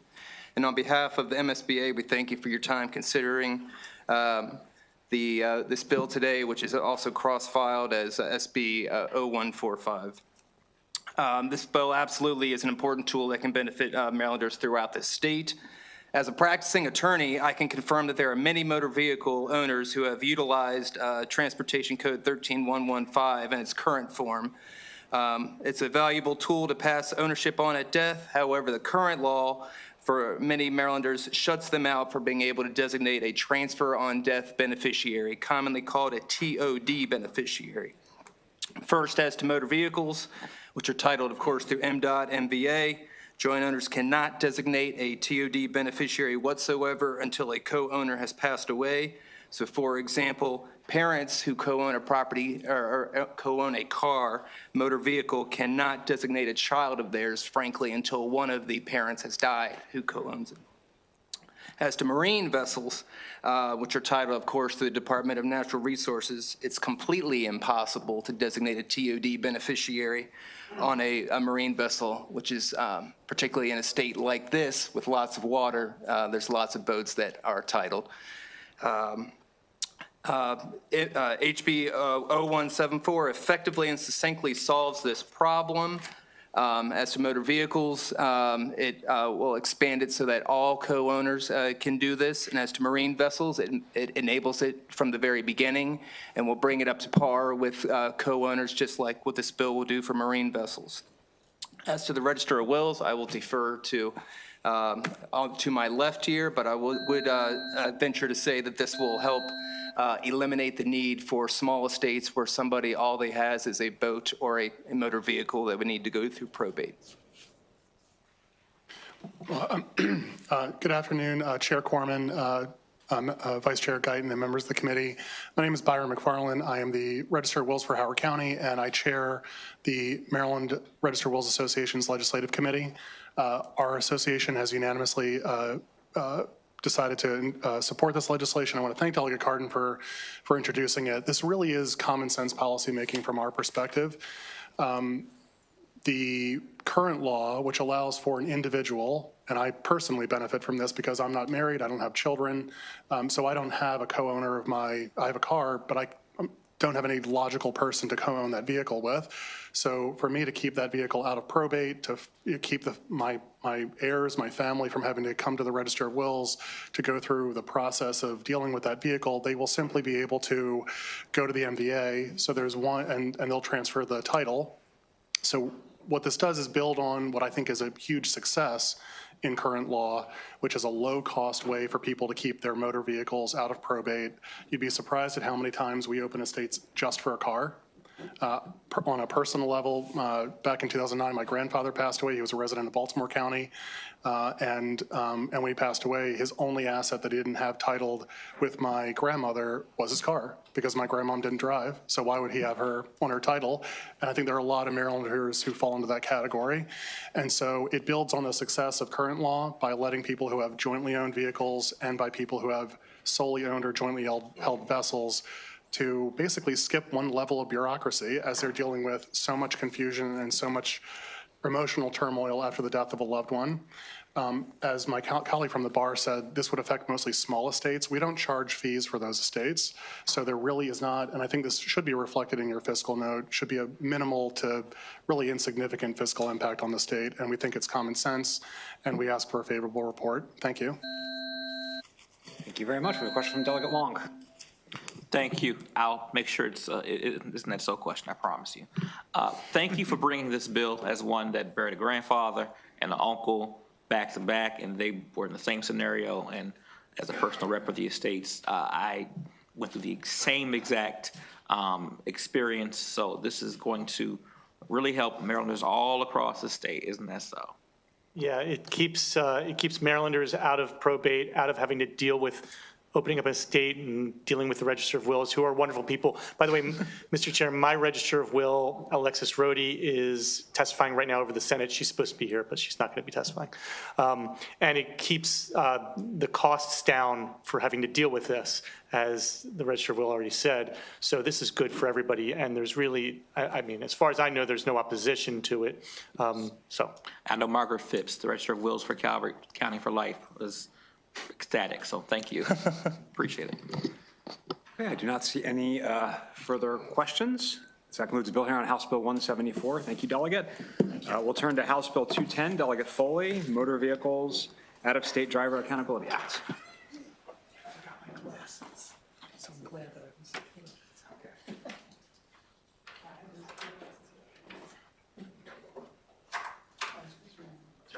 Thank you, Delegate.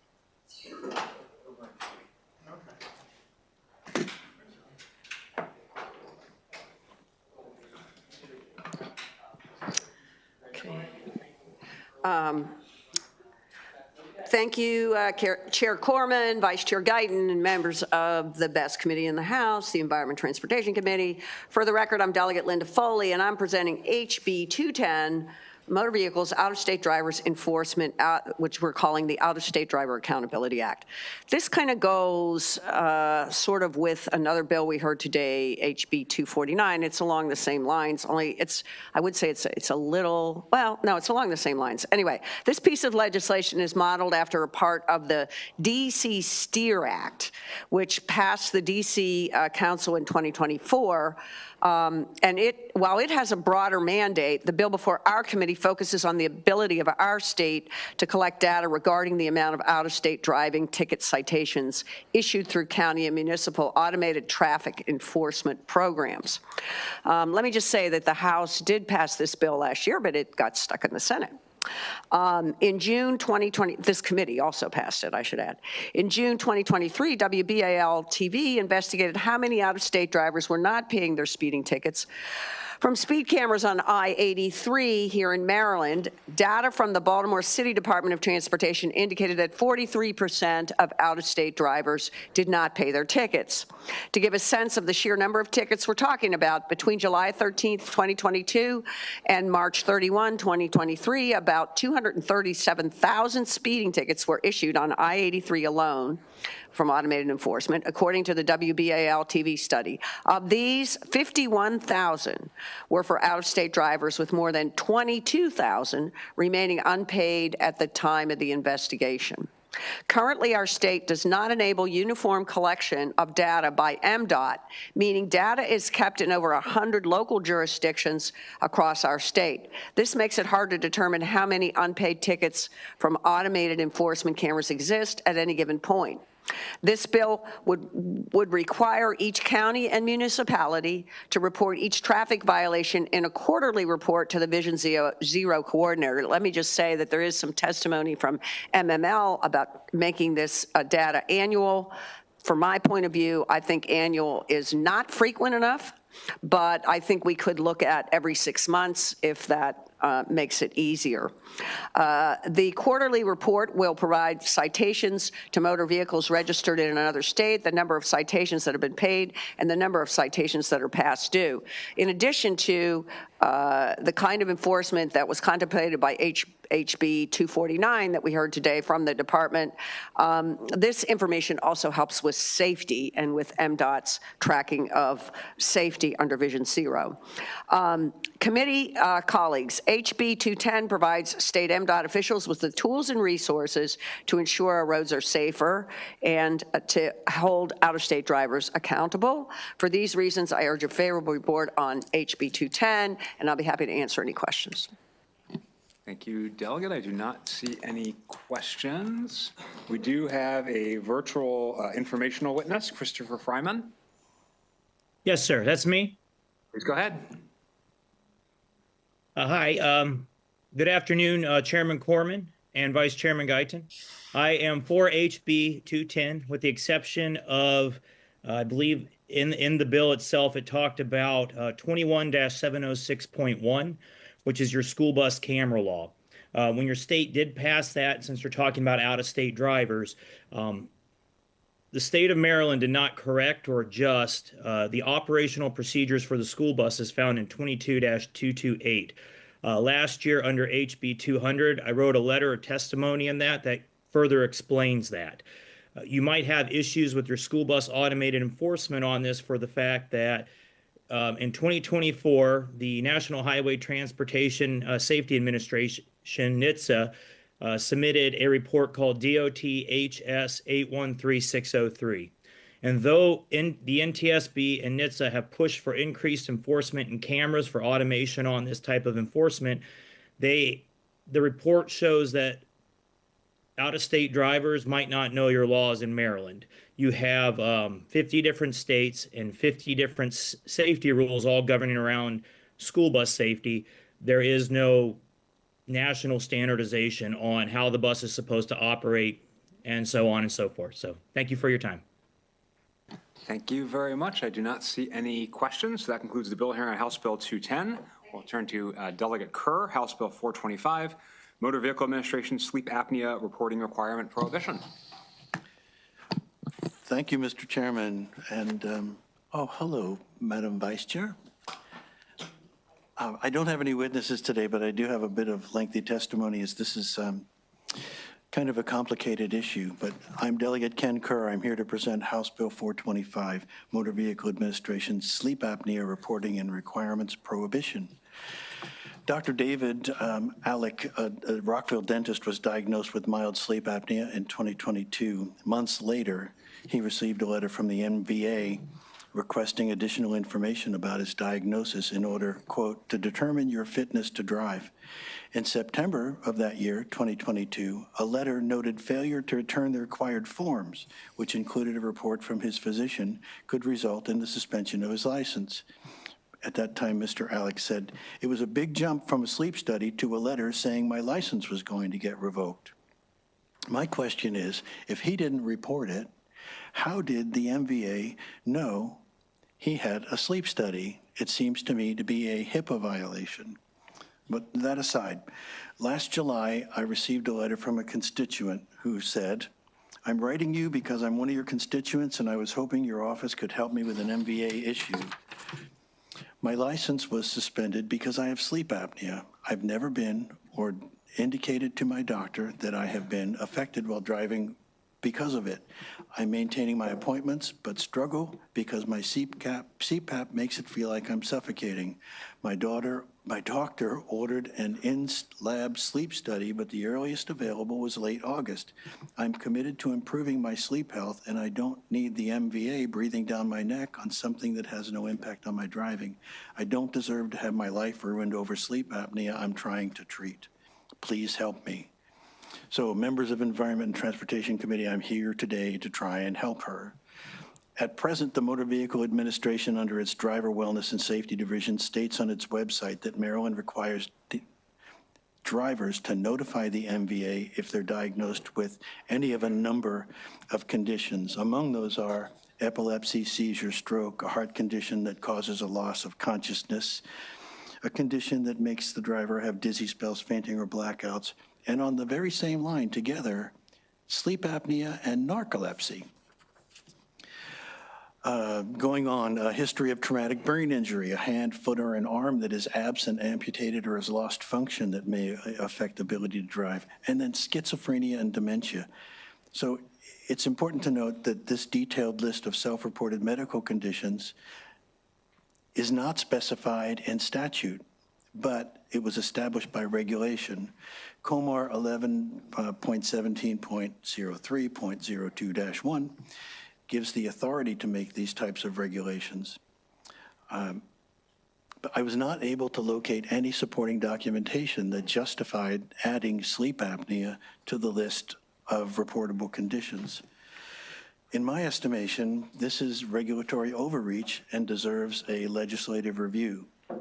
What is missing from this list is shift work. Based on recent studies, shift work is generally considered more dangerous than and poses a higher, more immediate risk of crashes than untreated sleep apnea, while both conditions have significantly increased the risk of drowsed driving, research indicates shift workers with sleep issues have nearly 300%, 3 times, a higher risk of being in a crash or near crash compared to 30% of someone with untreated sleep apnea. Shift work, especially those on night and rotating shifts, again, 300% higher risk of crashes. And the danger is particularly high on the commute home. Sleep apnea, while some reports suggest that obstructive sleep apnea can make drivers up to 7 times more likely to fall asleep at the wheel, studies directly comparing the two show roughly to 30% increase in a crash risk as compared to 300% for shift work, which again is not upon the list of reported conditions. So both conditions are dangerous, but shift work, specifically working night or rotating shifts, creates the higher statistical probability of a crash. My purpose for bringing this bill is that sleep apnea, as included on the list of self-reporting conditions on the same line as narcolepsy, clearly sleep apnea and narcolepsy are not identical in cause, treatment, or symptoms. Second, when someone's prescribed a sleep study to diagnose sleep apnea, there is no informed consent where the patient is told the possible consequences of being diagnosed with sleep apnea after going through the sleep study and the subsequent loss of driving privileges. Third, knowledge that one driving privilege may be at risk might cause patients to refuse the sleep study in the first place and not get sleep apnea treatment. Fourth, the average driver travels less than 30 miles a day. While regulation regarding sleep apnea treatment compliance is appropriate for CDL drivers and long-haul drivers, it's unreasonable for the casual driver, but the regulation makes no such distinction. For these reasons, I ask for a favorable report that would remove sleep apnea from the list of self-reporting conditions for non-commercial drivers. Thank you, Doug. Before we do questions, the clerks are in the office. If anybody has a blue back, you need to get in because it's close to closing time. We'll start with Delegate Grammer. Thank you, Mr. Chair. So I actually have borderline sleep apnea. The main reason they treat this is actually because if it's untreated, it damages your heart. But the condition is normally the closure of your airway. And it seems to me that all of the other conditions that you mentioned are related to your sudden inability to operate a vehicle, whereas sleep apnea, you're really not going to suffer a bout of sleep apnea when you're driving. So it doesn't seem to me to make much sense for that condition to be on the, and as a self-admitted sleep apnea patient, it doesn't make much sense for that to be on that list of conditions. Would you agree? Yeah, that's my point. And Delegate, do you recall when you had your sleep study whether you were informed that your driving I was not informed. I didn't know that. That's very interesting. Thank you. Delegate Lewis. Thank you, Mr. Chair. Thank you to my old HTO colleague for bringing an interesting health bill to the ENT Committee. I was wondering, with regard to informed consent, which you mentioned, is there, just to make sure I understand the Motor Vehicle Administration's interest in selecting out sleep apnea, people diagnosed with sleep apnea. When you said you researched, you were looking for documentation explaining why sleep apnea patients might be singled out. Was there any indication that there were higher rates of vehicle crashes among people diagnosed with sleep apnea? No, there weren't. And as I said, there are other conditions that are not on the list, such as the shift work that has remarkably higher rate. And it's also interesting to point out that Maryland's only one of 5 states that requires this. Good to know. And as well, that brings to mind the data you provided on shift workers and drowsy driving among shift workers. Is there, to your knowledge, anywhere in Maryland statute or regulation we've done anything to prevent or enforce, non-drowsy driving among shift workers? It's Since not they have on a the higher list of risk? reportable, required self-reported conditions. Okay, thank you. Thank you, Mr. Chair. Delegate Healy. Yes, thank you, Mr. Chair, and thank you for this bill. I don't think very many people know that this is even a thing, and people may delay or not get tested so that they don't have to be dealing with this, which can create all kinds of other health issues. So I'm really grateful that you put. My question though is, have you discussed this with the MVA? Is there, can they fix this through regulation changes? Yeah, Delegate Healy, I don't have access to testimony since I'm not on this committee. Was there any testimony submitted by the NDA? There's information only. It's not for or against. It's just a long letter. I haven't finished reading it yet, so I thought maybe you could tell me what you said to them or what they said to you. No, I didn't receive that. You know, when you're not on the committee, you don't get the written testimony or the witness list, so okay. I was not. Well, we'll talk later. Yeah, we don't need to put them on the spot, although Well, they should we'll have sent talk later. That's they should have sent it to you ahead of time, so I'm sorry that MVA did not do that. Any other questions?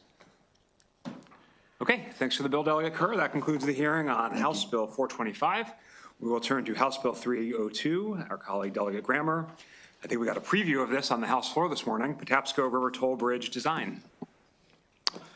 Thank you, Mr. Chair, Madam Vice Chair, members of the committee. For the record, Delegate Robin Grammer here to present House Bill 302.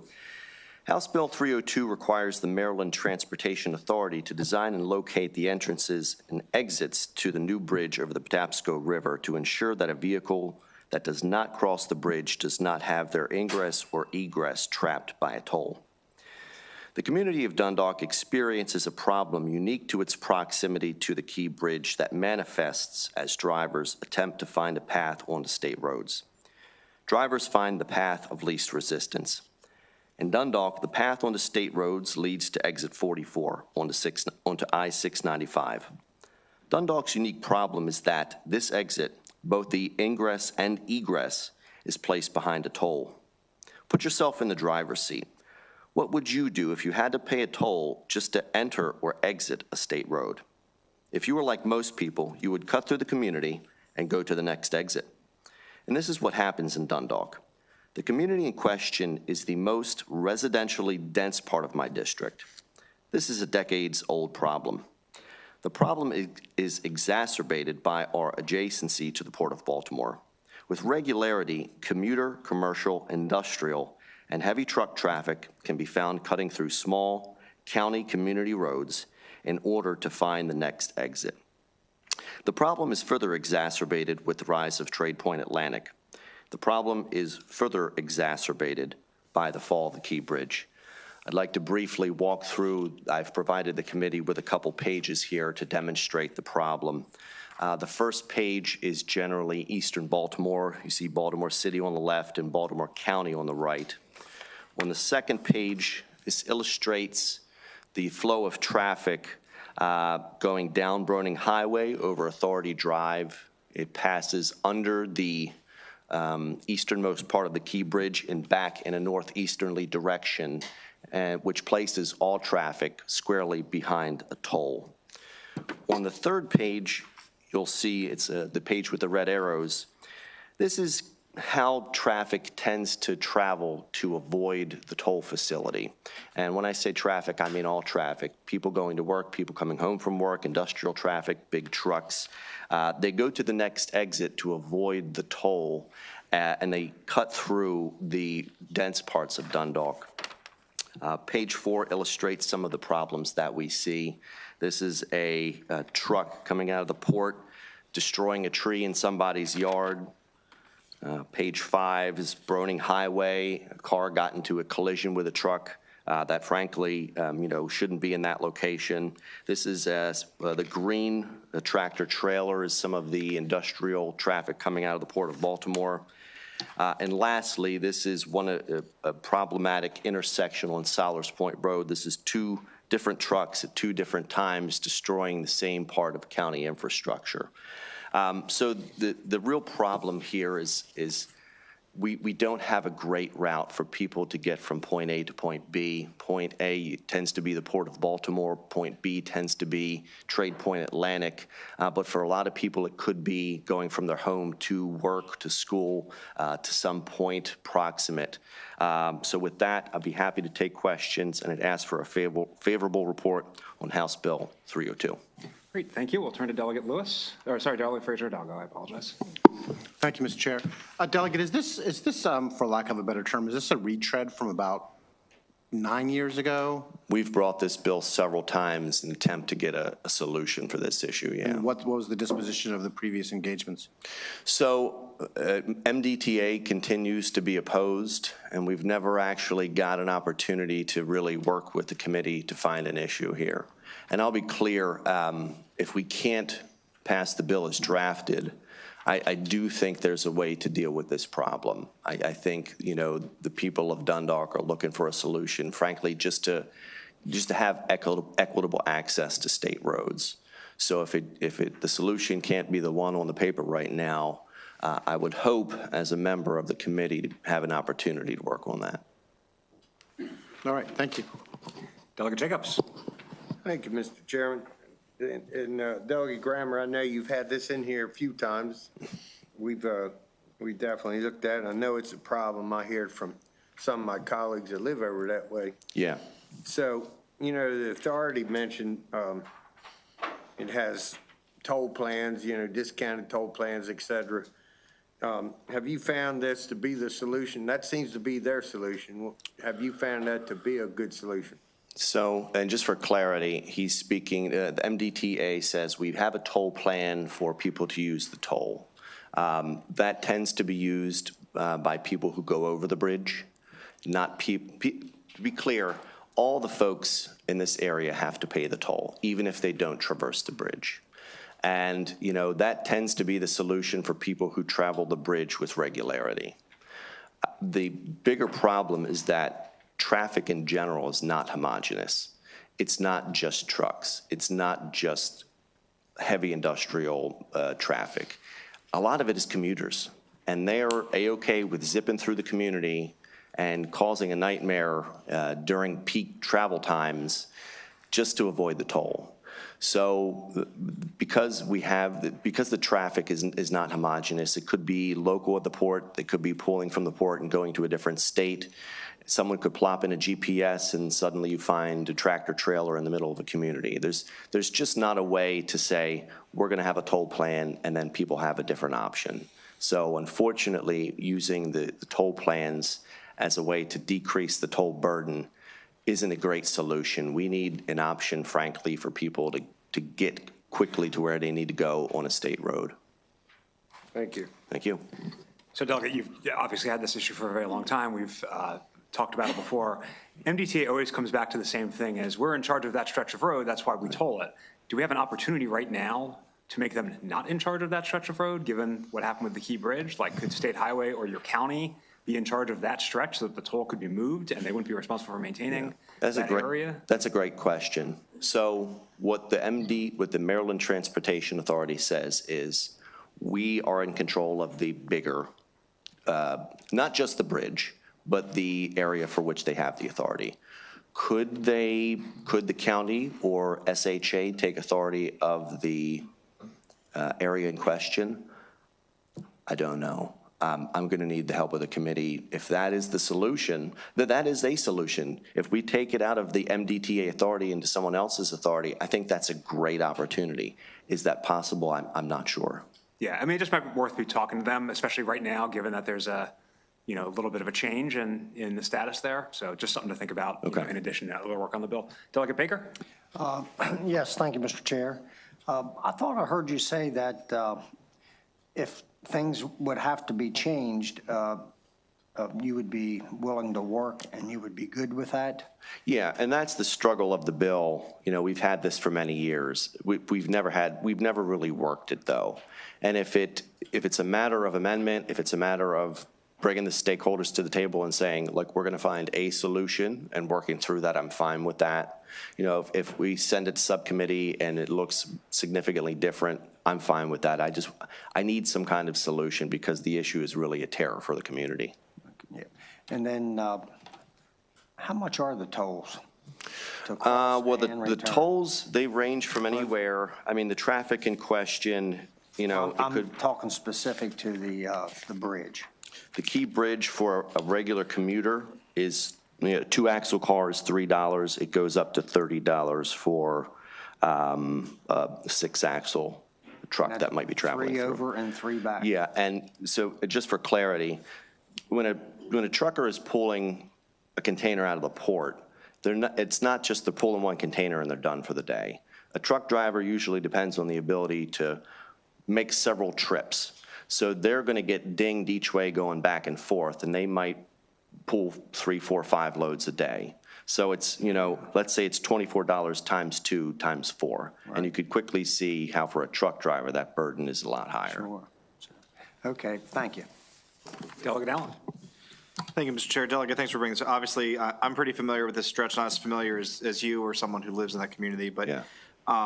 Again, just while we're kind of kicking around possible solutions, and I'm trying to remember where exactly because everything's electronic now with the toll readers. Yep. Could adjusting the location of the toll readers with the new bridge, could that potentially solve some of this problem as well? Herein lies the problem, as I'm told. For expedited construction of the bridge, the Maryland Transportation Authority got what's called a categorical exemption, which means they're going to get facilitated permitting as long as they don't change in any way, shape, or form the planned construction of the bridge. Okay. And what that would mean, I mean, that's the easy fix to me, is just move the gantry. That fixes the whole problem. Put the gantry in the middle of the bridge. Yep. Yep.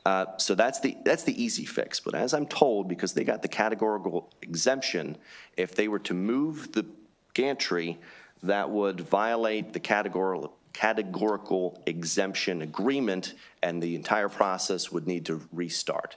Now, whether that's true, I don't know, but that is at least the argument for now. Okay.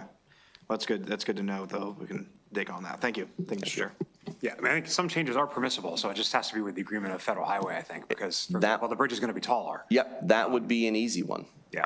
So my homework for you, if you don't mind, is to talk to MDTA and State Highway in your county and ask about this possibility of, you'd have to move the gantry as well, but the possibility of that stretch of road being managed by somebody else. Okay. Because that has always been what MDTA has said to me, long predating the bridge rebuild, so the CADEX issue wasn't an issue historically. What they always told me whenever I went to them for you or for Senator Salling and all the others who were bringing this up at one point, County Executive Oshevsky was pretty worked up about it.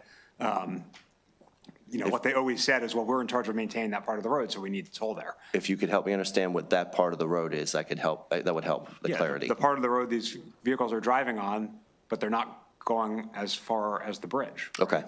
Yeah, I'll get on that. Thank you. Yeah. Any other questions?